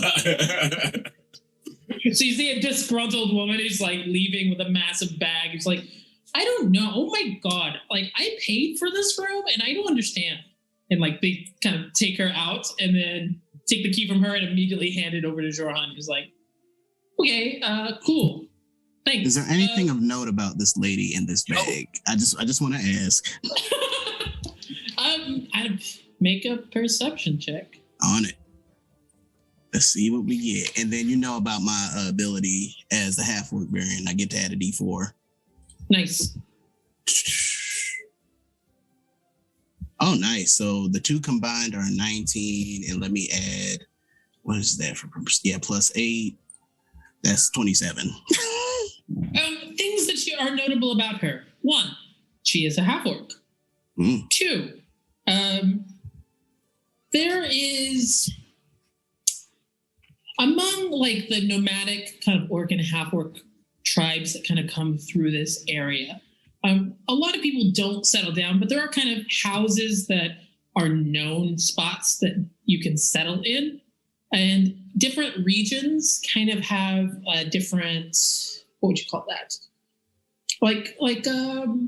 Their clothes are kind of culturally tied to the nomadic tribe that they're part of.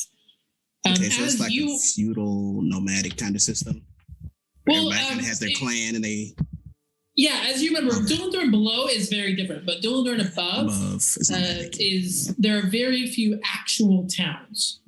It's very much like people go where they want to go and set up. There's some like for the hard winters and stuff, there are like actual towns that people bed down in, but most of the year they're not staying in one place. As you look at kind of the cultural affect of what she is wearing, it looks familiar to you. It does look familiar to Otis. It does. How familiar are we talking? Is that a history check or something? That is you don't need to roll a history check. It is that familiar for you. Oh, okay. Yeah. But she doesn't put up any resistance to leaving. She kind of winds on her way out and then exits with as much grace as you can when somebody else has just bought your room from underneath you. And Jorhan orders some food to be brought up to your rooms and then goes upstairs to try and figure out how close he is to you guys. So you have like a block of 3 that's kind of on, if you're looking at a long hallway, it's on the top right is where your block of 3. He's on the bottom left. So he's about as far as you can get away in this one section of hallway without being in a different branch of the house. Okay. So he's like, well, you can choose to come here if you would like to eat together, but I understand if there are things that maybe you want to discuss without my being there. That's what a 10 charisma gets you. So you Oh, never this is leveled up. Dorian, son. He's never leveled that up. Okay. Now Otis is gonna eat with Jorhan. Literally that. Otis, okay, you're already inside. Cool. Yep.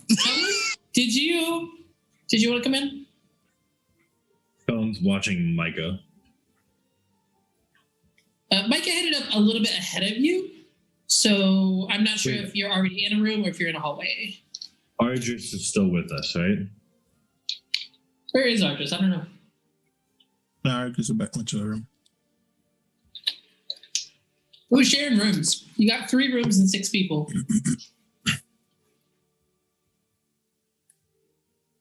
I assume that Shy and Miri are in one room. So which rooms are Argus and Micah taking?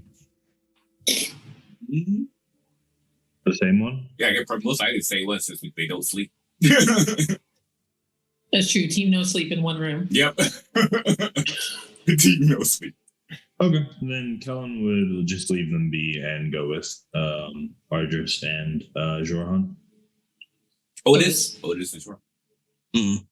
Yeah. Sorry, Otis and Jorhan. I've always said those names are very similar. So you both come in. It takes just a few moments before they deliver the food. It's not the fanciest of fare, but it does seem like they tried to gussy it up a little bit because festival times. So you get like a larger piece of bread and like pot roast and some breakfast potatoes kind of thing.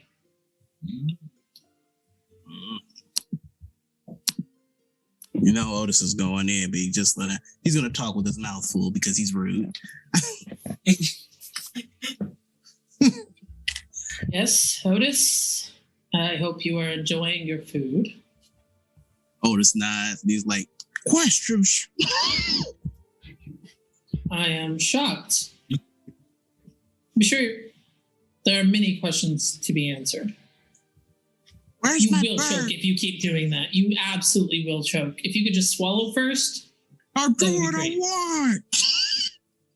And when you pass out, I have to go get Shy and Miri, and they will see you, and it will be super embarrassing. I mean, I already kind of done it once, so whatever. Otis will swallow. Where's my bird? Here's your bird. Wait, where is Azarath? That's And what it I looks want like to know. he just realized that Azarath is not with you. Ah, man. Okay. Where's the last time you saw Azarath? She was flying around near the beach. She was keeping a distance, but she was kind of close to me. And then everything went boom, and we ended up here. All right. Well, the continent is a big place, so I cannot with any accuracy say where I think your bird might be. Does Nadine get any nicer? It shovels more food in his mouth. Oh, man. Jorhan seems immediately taken aback by your question. And he gets kind of a far off look on his face for a little bit. And then he goes, yeah, I think I would say that she was nicer. Does Otis detect any form of deceit or withholding of information?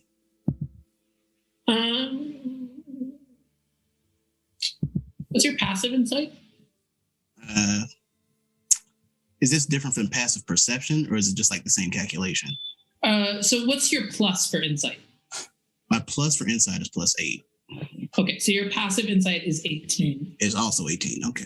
Yeah. No. You know, he's not lying to you. From what he can tell, but okay. Otis continues to shovel food in his mouth. And like, well, that's all you're good for, fine, but thanks for the pot. Need to get my family back together. He swallows more food. I know.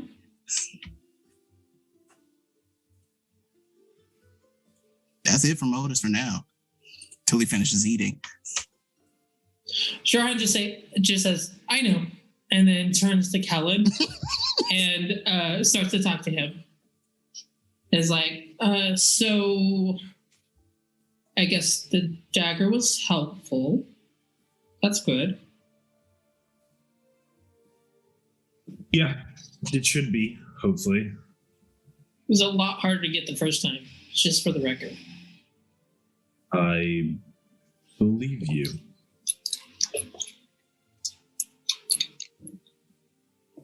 Wait. A bit. Hmm? How did you get it the second time? Well, I knew where to get it this time, so I just had to go there and then get it and then give it to you, mostly.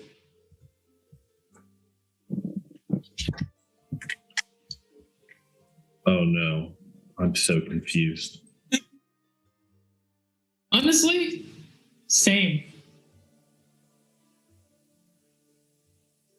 Okay, so when I was your age, I had to go find out where to get a platinum dagger, and I had to get a bunch of money, which, as we know, not really great right now for us.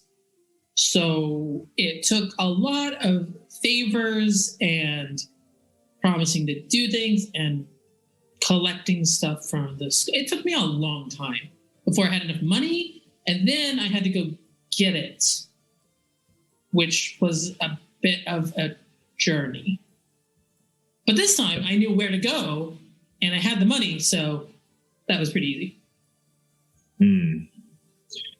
It's just that if you knew where to go to get it, then how come the time that you got it when it was a lot harder, it wasn't gone?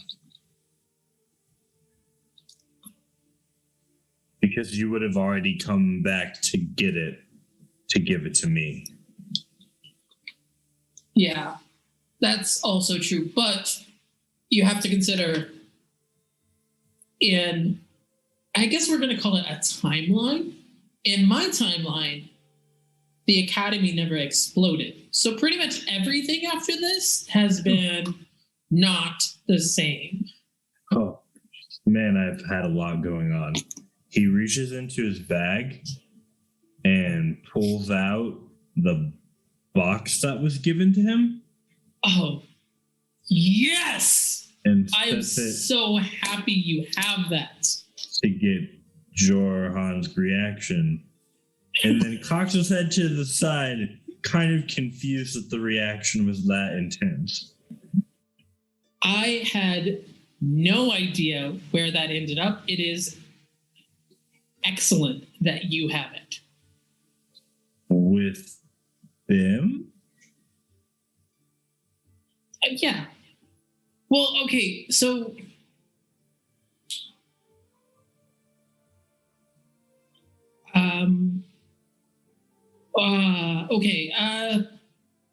I don't really know how much I should tell you, and also I should maybe apologize. I'm not certain. She's going to start continuing trying to open the box while they're having their conversation. Oh, you haven't opened it. So wait, do you know what's inside? Shakes his head and keeps working on it. Okay, in that case, I'm not going to tell you what I should apologize for, but I will say that it's a good thing that you have it. For now. When you get it open, come talk to me. I will.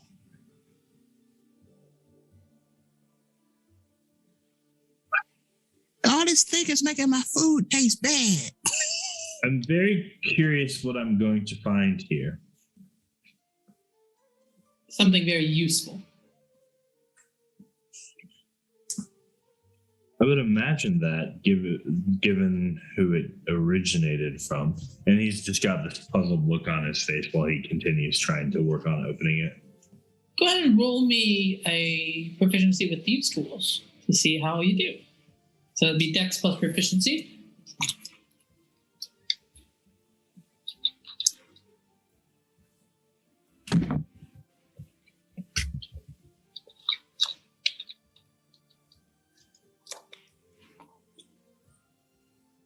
$16.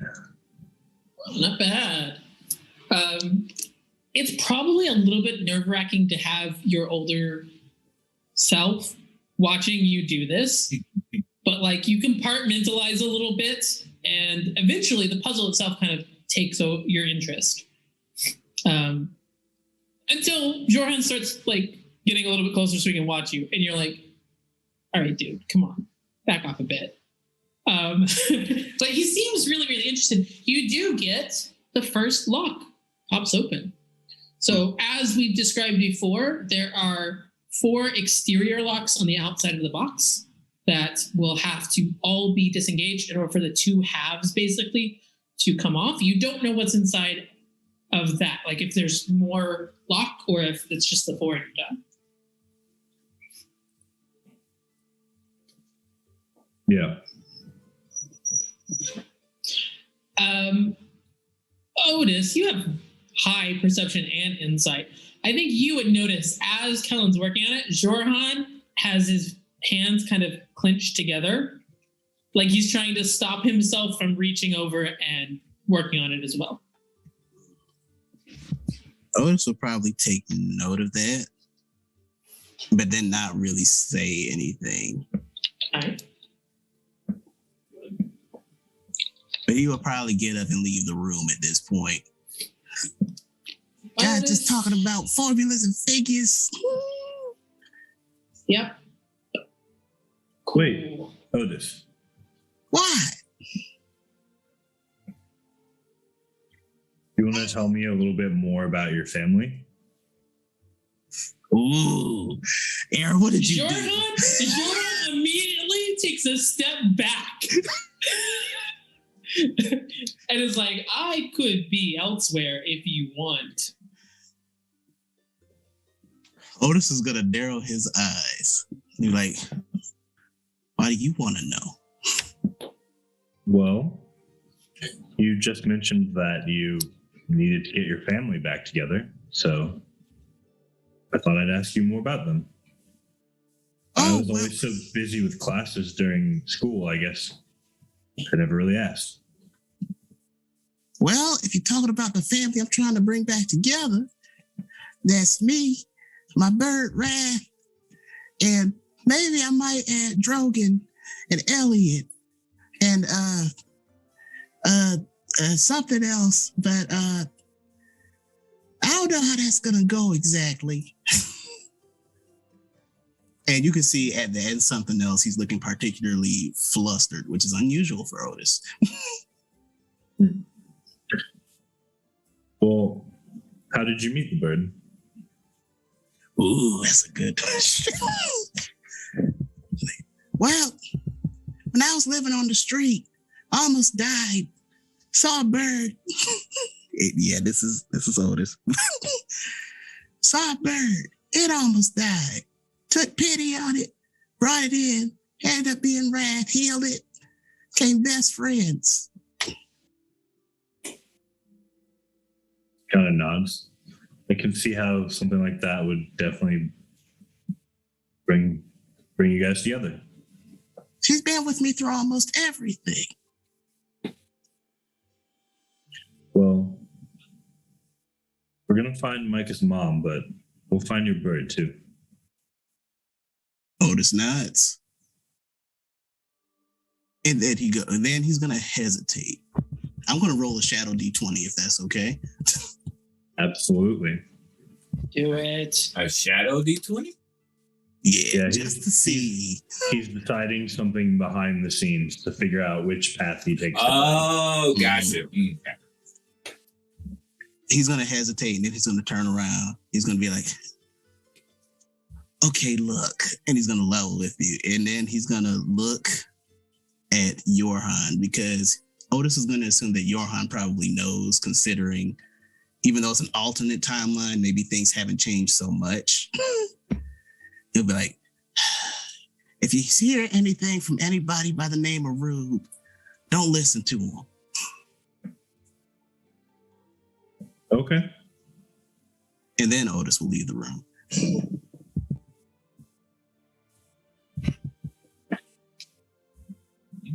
Well, that went better than I thought, actually. Yeah, y'all looked out on that dice roll.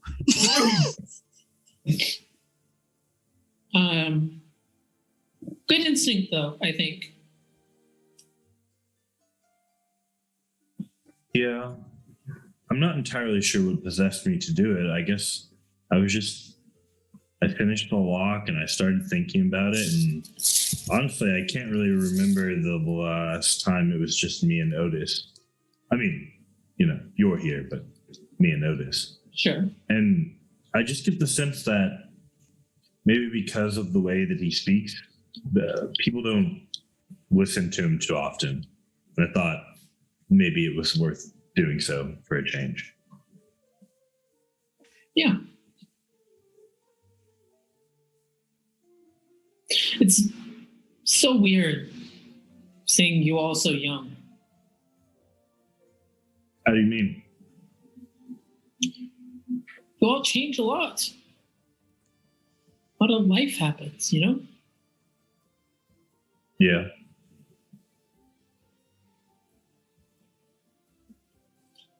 The Anyway, part that confuses me, Yeah. there were a half dozen arcane experts in that room when we left. And I'm supposed to believe that not one of them noticed a scratch in the portal?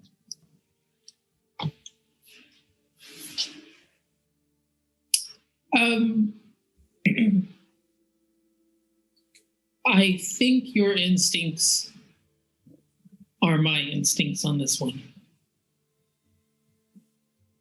It's pretty shady, right? Yeah.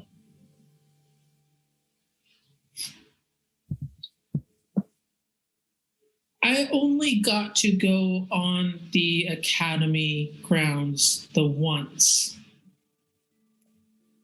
Well, twice, maybe. Twice. But I, by nature of the fact that I was sneaking around, didn't see a lot of people that you probably saw a lot. So if you have some ideas about, I don't know, them, who we should trust. I have some other ideas from my experience, but I mean, I don't know if there are people that I know that you don't, or vice versa. Or, yeah. That's a weird thing to think about, honestly.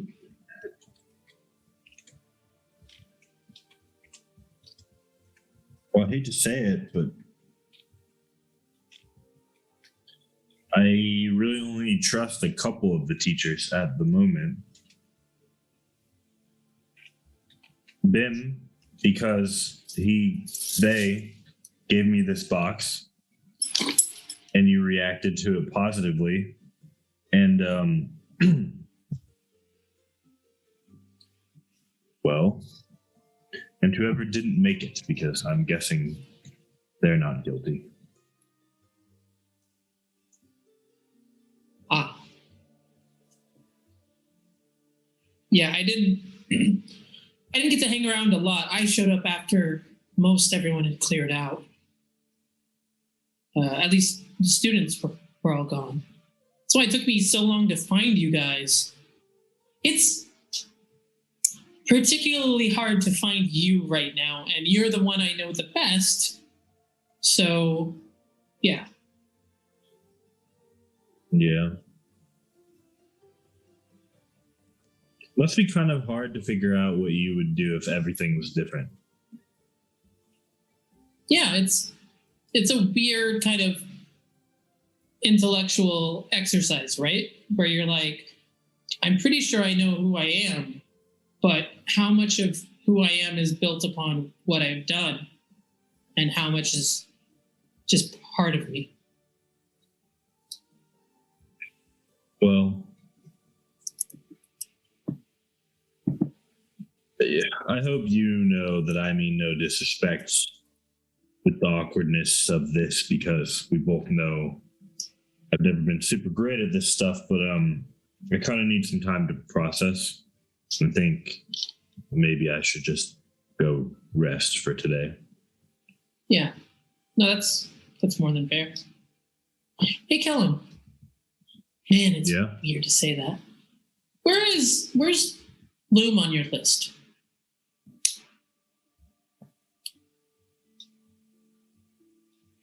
I don't know.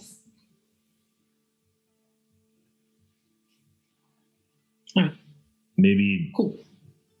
Maybe neutral. I guess I kind of liked them when we were doing classes, and it seemed like they were interested in me and my potential. But now I'm not even sure that's a good thing.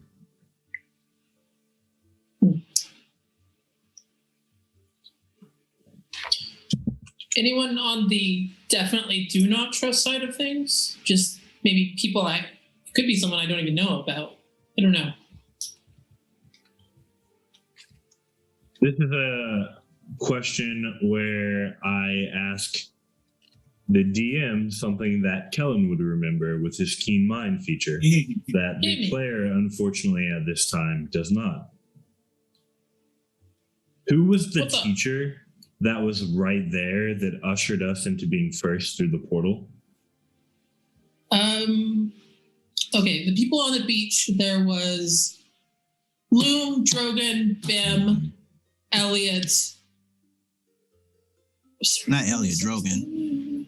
Oh wait, Elliot was on the beach. Yeah, that's right. Well, Drogon came down later. Right, Drogon came down later. Drogon came down with Wilhelm Creature, the Vice Chancellor, who you had only briefly met, and he was the one who was powering the circles. So between like Loom and Drogon and Bim were all trying to get you there, but I guess Wilhelm would be the one that was like, okay, you first, because he was setting up the circle. Yeah, I just remembered that there was one professor who was like, no, you all are going to evacuate first, and you all need to go now.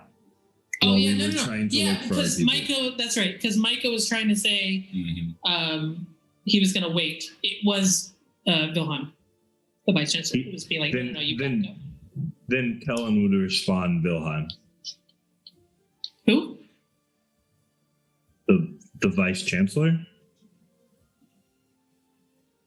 Going for the jugular. Wilhelm? Doesn't ring a bell. No. Ooh. Oh. What does he look like? And Kellen will use keen mind to describe the features to whatever accuracy he's able to recall. Yeah, I mean, you've got a pretty good one. I guess for the audience.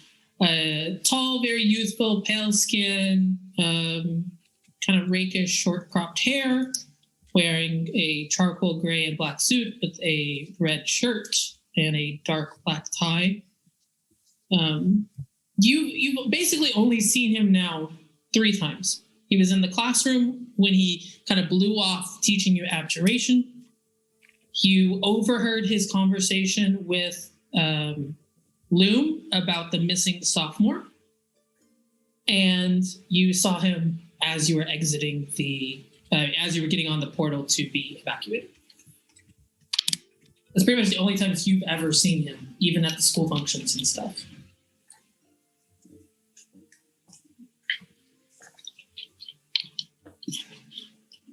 Huh. I mean, I can't think of anyone who is that description. But then again, I don't know. Maybe names change. Maybe people change. I don't know. I will look into that as well.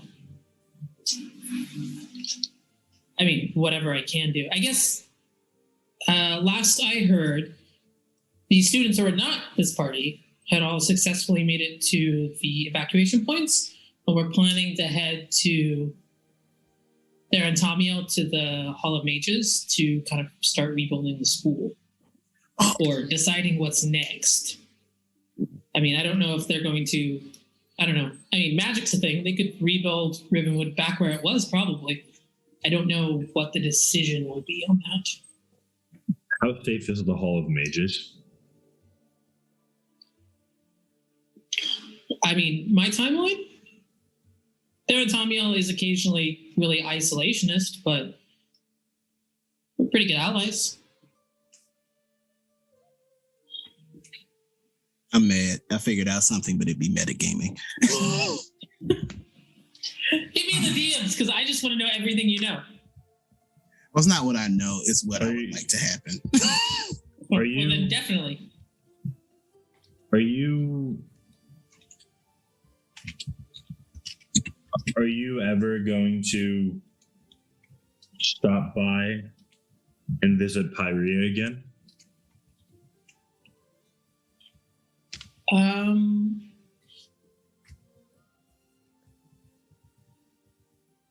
If you are asking me for a favor, I would do it for myself.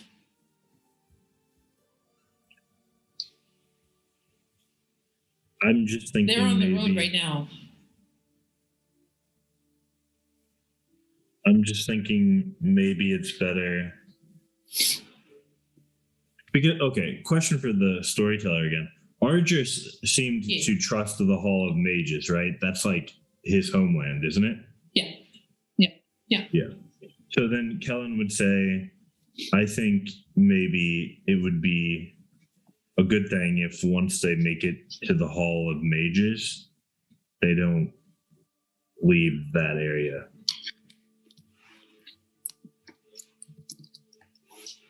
And Pyrea definitely, absolutely should not come find me. That was like, oh, geez, that's like Kellen, the worst advice. I mean, I don't know what went down, but you were dealing with a lot. Cut us some slack. There's a lot of stuff going on. It's just like just you. Of all the possible phrases, it's literally the worst one. I mean, like, I eat my own socks would have been better. Strange, but better. I think she liked it, but yeah.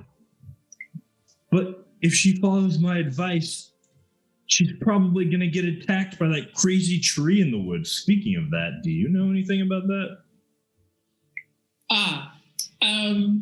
Well, again, lots of things are a little bit different. We came here after we had dealt with, hold on, I gotta see, check my notes real quick. After we had dealt with Phobos, we came here from the east, and we knew where we were going. So what I'm saying is I didn't teleport into the middle of the woods and then get into a random fight with something that could kill me. I was with a bunch of people who knew that danger was a thing. And he holds up the back of his hand. I mean, mine's weirdly enough maybe more recent than yours. Chronologically speaking, I'm not exactly sure because yours is still healing. But if you went forward in time to when I was happening, it would be later in your life. Time is weird, man. Right. No, yeah, strangely enough, that actually makes sense. But yeah, I can't trust the vice chancellor, and if the chancellor's not there, then he's probably going to be the one leading things. And well, again, just because I don't know okay, no, caution is warranted for sure. I'm not leaning on your knowledge here. I'm leaning on mine. Okay, tell me everything. The person ushering us through the portal, who's only popped up a couple of times that we've been at school, is the one who forces us through the portal and tells Micah that he doesn't have time to look for his mom. I mean, we were all in this cavern, right? We were in an organized fashion. What would it have mattered if they let another group go ahead of us if they had truly expected that we were all going to end up in the same place? The only reason there would be a sense of urgency on what order we left in is if they had other plans. And that makes them suspect number one in my book right now. And if Ardris trusts the Hall of Mages, I trust them. All right, I agree. Philheim is now suspect number one for me too. And of course I trust Ardris. Hall of Mages, I think the two different evacuation points were in different parts of the continent. I think they're both heading there on different routes. So, I mean, if you move fast, you might be able to actually beat them there. Kind of depends on your path. If we can't, if Pyrea could try to convince some of the other teachers that the students should stay there, I think that would be for the best for the moment. I mean, after all, what other place could be better for a bunch of students of magic than a place called the Hall of Mages? Yeah. Maybe, have you considered, like, you're close with Bim and maybe Loom or some others? Drogan, Elliot, maybe I could carry a letter or something if you want to try and... I'll be honest, I am having difficulty placing how I would react to the situation in your reality. So I kind of need you to tell me what's reasonable right now, because I don't know. I should talk about this with the others in the morning. I'll draft a letter, and if we can get all of us to sign it, we all have different teachers that we've made an impression on, and we could implore them to remain in the Hall of Mages until we can prove that everything is safe, and that we can catch up with the rest of the class. And if we end up finding out that someone is resistant to the plan of remaining in place, that might draw them out as someone that we can't trust. Yeah. Okay. Yeah. I mean, I have other things I need to tell you all, but there's stuff you have to know first. And you don't know what's in the box. Ardris doesn't know what's in the book. There's a lot of things that I don't know how much of a risk it would be to tell you before you find out. Well, Playing fast and loose with the rules at the moment. I'm sure that there are other places you may need to be, other things you might need to do. If we can just meet up as a group and figure out what to do about this letter and if we should send it, then you will have time to look into other things while we make progress on understanding these two major pieces of the puzzle. And I really do need to go decompress now, and I'm going to do that by working on this box until I pass out. And he will actually just take the box, put it back into his satchel. At this point, get up and start walking away. Hey, Kellen.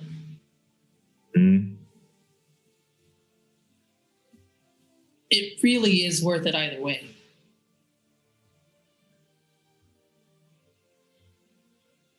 I know. All right. Tomorrow. He keeps walking. Micah and Ardris, you're in your rooms doing stuff. What are you doing? Oh, wait. You better say something. Bree. You go ahead. Yeah. So Micah. The minute that he went inside his room, he pretty much took back out his sketchbook, not sketchbook, his drawing pad, and simply turns the page to the image of his mother working inside the office with a magnifying glass in one hand and pencils in the other, and books and other items surrounding her as he was working on a project. And he's continuing to work on that. He notices as he starts to draw on the hand that has the magnifying glass, he continues to run into the same rut of having the incorrect perspective on the hand. And you just see him erasing, going back into the drawing. But it's that same repetitive pattern that seems to be preventing him from making it past that issue and finding the right perspective. And so, but yeah, that's what he's currently doing. And Ardris, you're in the same room. What are you doing? Ardris is sitting at a table, and he has the book in front of him, and he is kind of taking a moment to ponder the fact that he had allowed himself to be influenced by magic without realizing it. And he considers unattuning to the book, but decides that it would be better he wouldn't be better used if he could gain information no matter the cost. And he's going to attempt to force more information out of the book. Tell me what you're going to do in order to do that. And also, I want to let you know you're one of my favorite people in the world right now.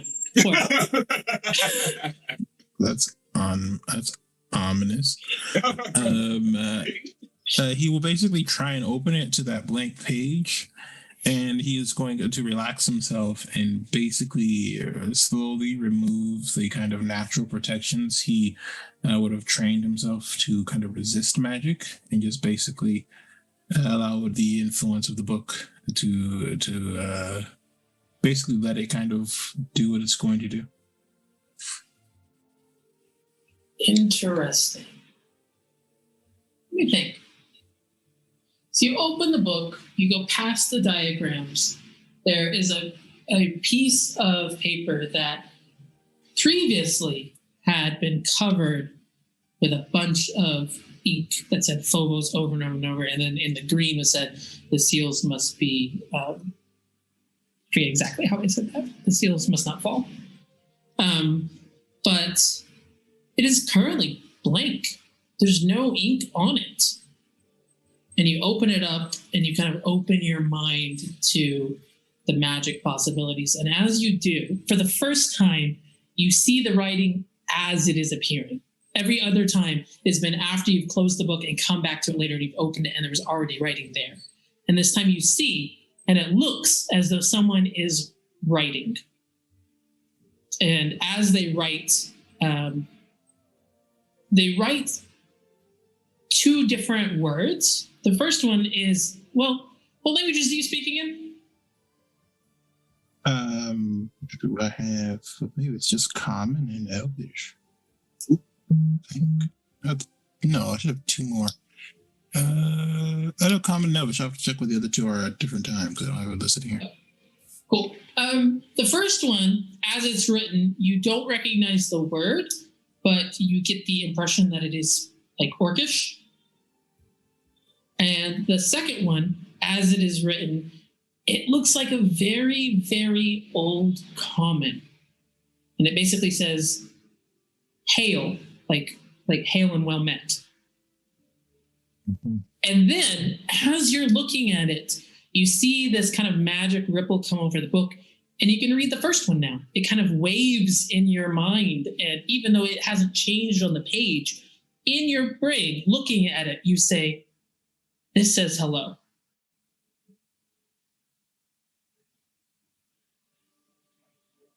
He will kind of look at it for a moment before pulling out a quill and inked pot from his bag. And right back. Hello. I wish you could see my face right now. I'm 1,000% smiles, my dude. This is excellent. The second you finish writing, there's more writing coming back to you. And it says, it's written again in Orcish. It doesn't try Common this time, even though you wrote in Common, or did you write in Elvish? Common. Okay, you wrote in Common.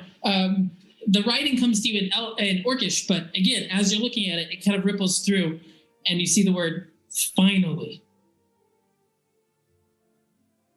You wait, and the more writing. I thought you would never talk to me. Who are you? You have my journal and my sword. Ooh. Let's go. And it's the festival. Let's go. So, you're right back. Who is the eighth? Or where is the eighth?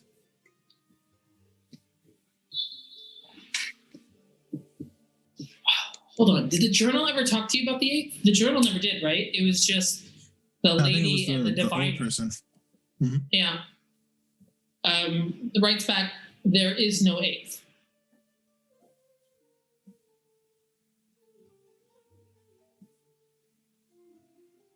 And then you see a list of 7 words. I'm going to put them in the chat for everyone to see as I say them.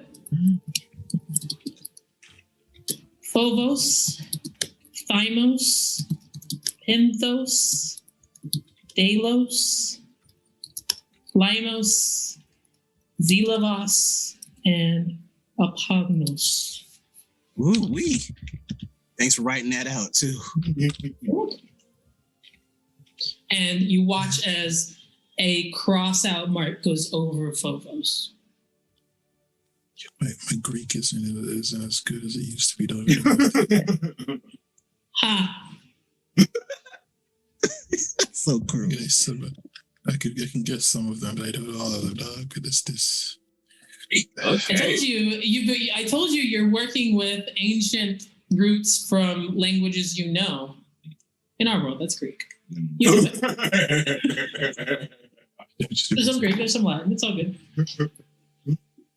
You're right back. Be right back. What do I need to do? You see, it says, and it looks, the writing comes slower this time. It looks like, however she is writing this, it is taking a lot of force and will. And very slowly, you see the words, before strife, all will fall. The seals must not fade.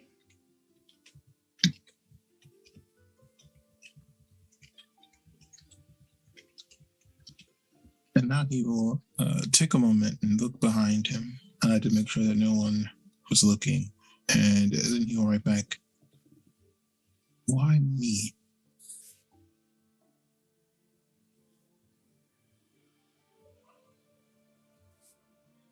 There's no response.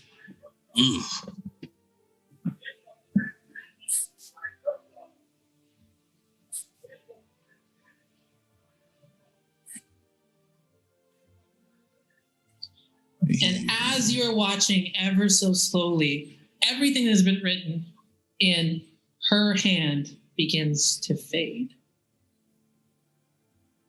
Until you now have a page that is blank. That's so cool. Transcribe all of the words, the important words, into a separate book. Yeah, absolutely.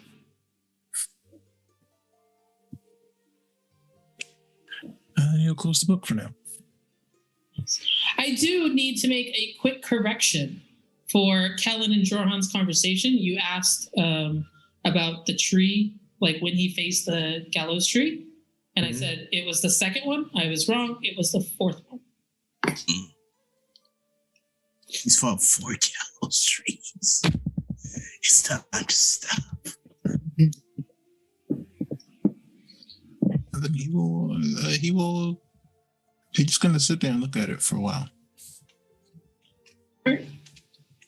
Below in the tavern, the crowd is starting to get a little bit raucous as some minor fireworks are being lit after dusk sets. People are settling in for large dinners. Lots and lots of mead and ale and liquors are being served, as well as some really good, like, local fruit juices. Like, they have the groves out back. So they have, like, a really good apple and an apple cider. Really good, like, pear juice. I don't know what to call that. Nectar, whatever it's called. But the sounds from downstairs do pick up as the night falls. Does anyone have any business they want to do before they go to bed?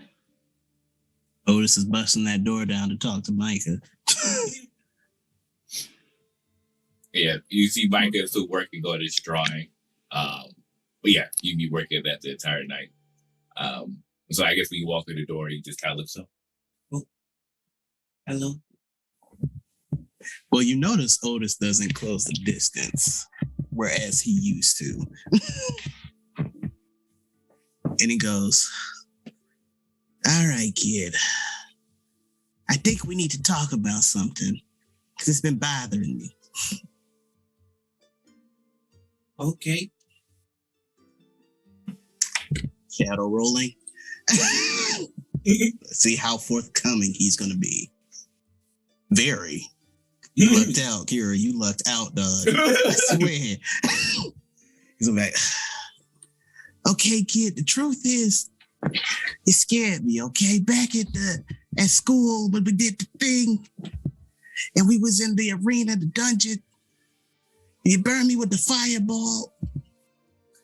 And you was looking like this, and Otis is going to cast minor illusion and make a 5-foot proportional to scale model of Micah's face in the fireball, like pretty much the last thing Otis saw.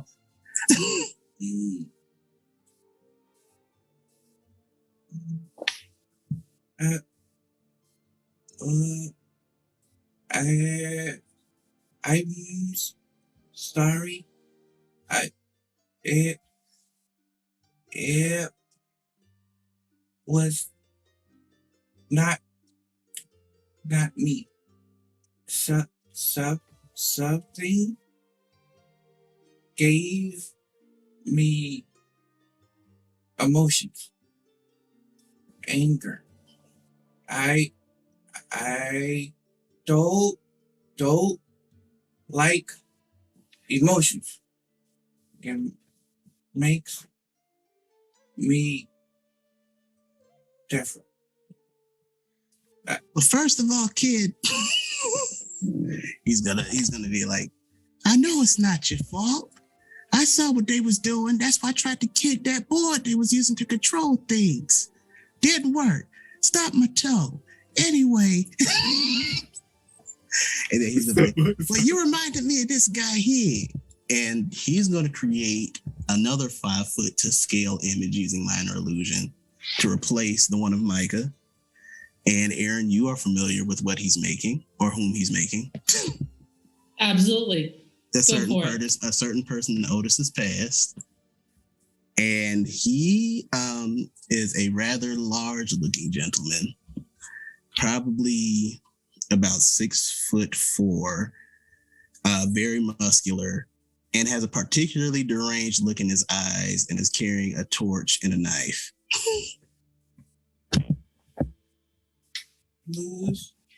Who's that?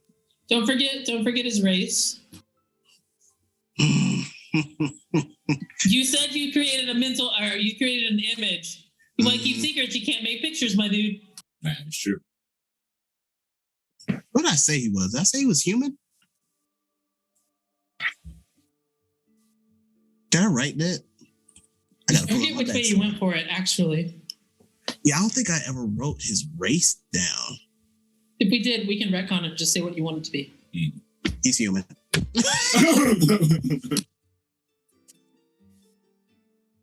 And Otis will answer that question and be like, that's the guy that almost killed me. The very first time, anyway. What?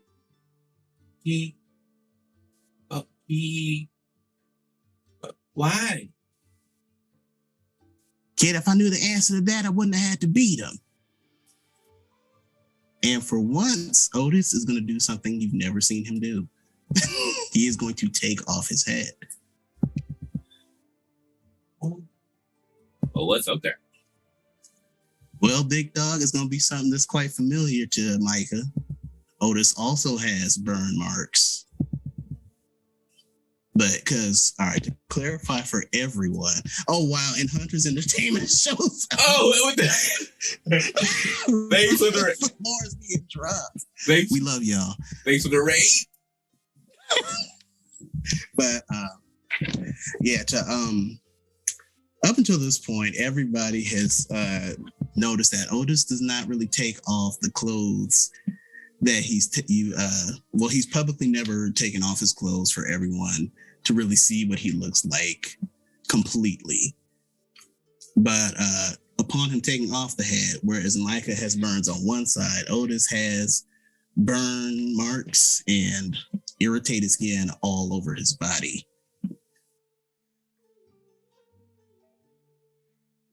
Well, you're like me. And then Well, kid, as far as I know. he kind of steps forward, and then you place his he was going to try to place his hand on your chest to see if he can hear breathing. Otis is going to flinch, but then he's going to let Micah let him. Well, he's going to let Micah do it. Wait. You're breathing. Well, I don't know what you are if you're talking about people, species, but being burnt to a crisp, yeah, I think we got the same thing going on here. Is he still around?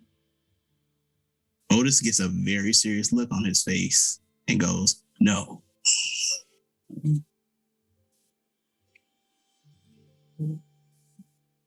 Do you feel better? He's gone? Ooh, good question for Otis. Otis would say, Well, kid, you know me. You know what my magic's all about. You know who I look to for guidance and everything. So I don't particularly like taking anything or anyone's life. But so that guy can't keep doing what he was doing, especially to another guy like me. I take happiness in that.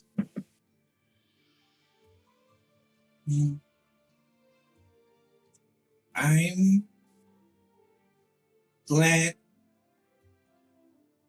you are safe. Safer. Safe now? Otis goes, I'm glad I am too, Pipsqueak. And then he's gonna probably glance over Micah and see that, I'm assuming if Micah left the book open, he might see the drawing. Oh yeah, he's been working on that drawing for hours on end. As I mentioned earlier, that repetitive motion of how he normally draws, he draws from memory because he doesn't really understand imagination, and so because of that repetitive pattern, he can't seem to get the perspective right of the hand holding the glass. He's been working on that section for about a solid hour or so. Ooh, okay. Otis is like, well, what you drawing over there? Looks like your mama. He nods. And he's like, well, I'm surprised you didn't draw it like this. And Otis is going to make the 5-foot scale version with a minor illusion of the particular time he saw Chancellor Rosati in her nightgown / robes when he broke into the apartment. Oh, her face complete is with just the like stern this face. mask of like, yeah, it's wrath and a scowl all rolled into one. Yep. And then he looks at it. He was like, "Oh, no, that's why she does it like."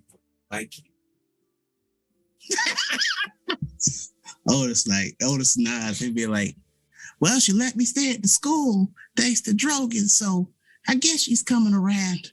I don't know. That's good. And then he kind of looks at Ardris for a second, and he says, I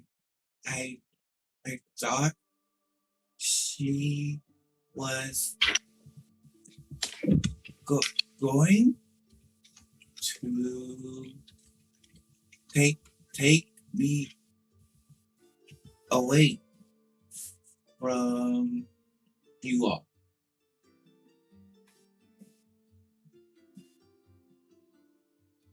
But that may be better now.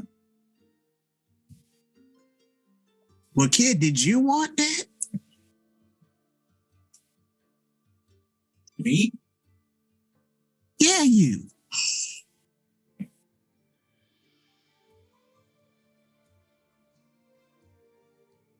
And you see him pause for a second, like a true self-reflection moment, because he doesn't really think about things that he wants or likes. And he doesn't even know what he wants much. He knows the book. The Harry Potter, I have the notes in my OneNote, but the Harry Potter night, I think that's one of the few things he recognizes he likes. But outside of that, he doesn't really know. But I think when he pauses for a second, he says, Quincy, that's what I'm thinking. He pauses and says, no, you all are my first friends. So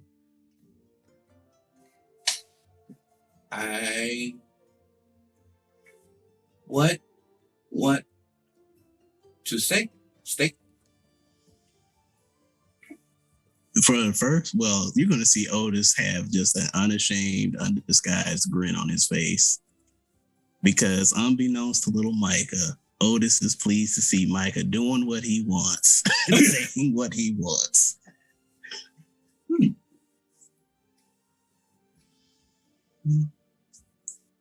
That sounds good to me, kid. It's a great start. You want your mama, you don't want to leave us. That's two things.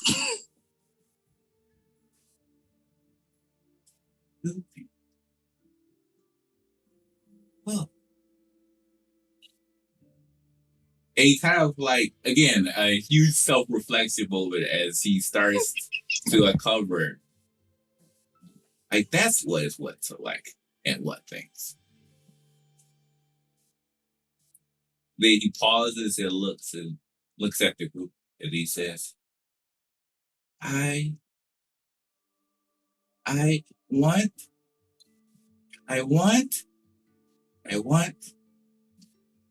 to go back.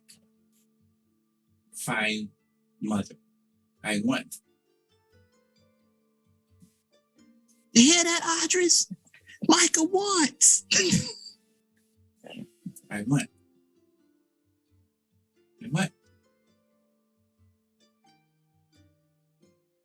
You gotta understand like the pure joy that is on Otis's face. Like you have pretty much adopted his modus operandi. How does Argis react to this conversation? He's not paying it too much attention at the moment.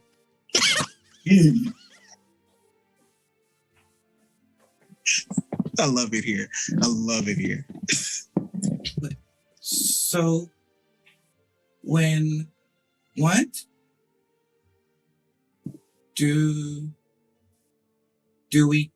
do we do? Or just what? Well, kid, sometimes you do what you want, but sometimes it's not always the right time to do what you want. But the right time to do what you want will come. At least that's what the tree told me. When do you know it's time? Otis is he's going to have an introspective moment. And then he's going to look at Micah, like reaffix his gaze and go, kid, I've been trying to figure that out for ages. But all you can do is listen, watch, and acquire knowledge. That's why I went to school. That and free food.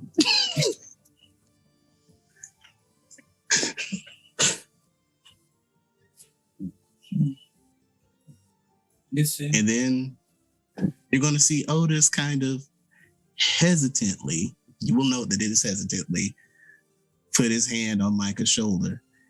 And then he'll go, okay, kid. There are bad emotions and there are good emotions.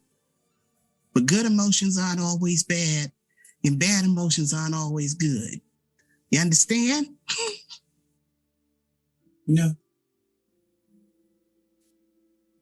Whatever, you'll figure it out. Go talk to a tree or something. The bad tree? Nah, one of the good ones. That can sometimes be bad. It depends on what mood it's in or what soil it's planted in. He nods. Okay. And you just see you walk outside. It looks for a tree. It is late when you're having this conversation. Oh, yeah. I'm going to say like 9, 10 p.m. Mm-hmm. Are you really heading outside? Yeah. He doesn't sleep. He like to him 4 o'clock in the morning is like 2 in the afternoon. So he's just like, I just need to talk to a tree. I guess a tree would tell. Otis will go with him because first of all, tree conversation. Second of all, buddy system. All right, so the two of you make your way through a now very crowded downstairs. The bartender's kind of like, y'all know where y'all going? Because I don't want any of y'all's folks to be upset about y'all heading out at night or nothing. We do what we want. Well, that may be, sir, but you're not the one who actually bought the room, and I don't want any trouble. He looked like he could probably hurt me pretty good. So, So what? all right, then. Y'all have a nice night. Goes back to serving up some stew. And it's just like, I didn't see none. Don't say none because I don't know anything. It just keeps going. Kellen, you were in your room. I need a quick dex check plus proficiency, please, as you continue to work on that box. I'm going to let you see if you open the second lock. That I do. Ooh.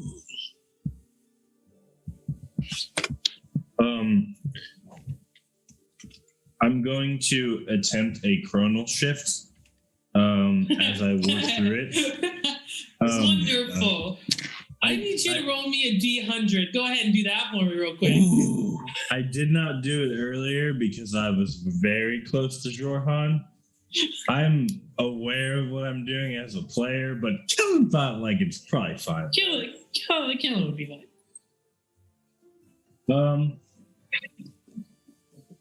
Oh no. Oh no. Oh no. This is perfect.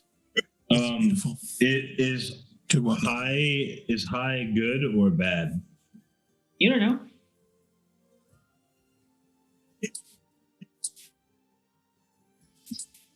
Give me lucky points.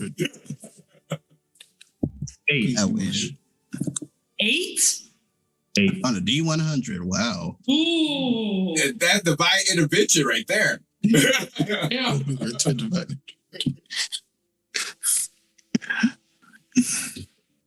Interesting. All right, I know what I'm going to do with this. Uh-oh. So You worry about us. you're working on this box. Guess what? You do not need to re-roll that as you chronal shift because you have the distinctly weird sensation of Jorhan piloting your body and doing something he's done before. So as you go to chronal shift backwards so that you get it, it is like you were watching yourself do something and it clicks and then you feel this kind of weird, it makes you think of when the academy exploded, when it was kind of superimposed on top of each other. For a moment, you are too big to contain yourself. And then Jorhan is standing right next to you and is like, well, that felt weird. And I think that's what we're going to call today's episode. Wow. Okay.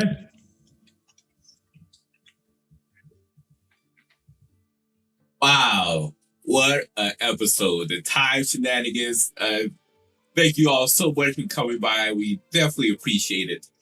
This was an incredible session. Thanks again, of course, Aaron, for DMing and this wonderful cast. Thank you again, Hunters Entertainment, again, for the raid. We always appreciate the love and support that you all give, especially nowadays. And so, yeah, as mentioned, we're going to, if you like what you see here, would like to talk about our campaign, you can, of course, join us at our Discord, which the link is going to be in the chat below.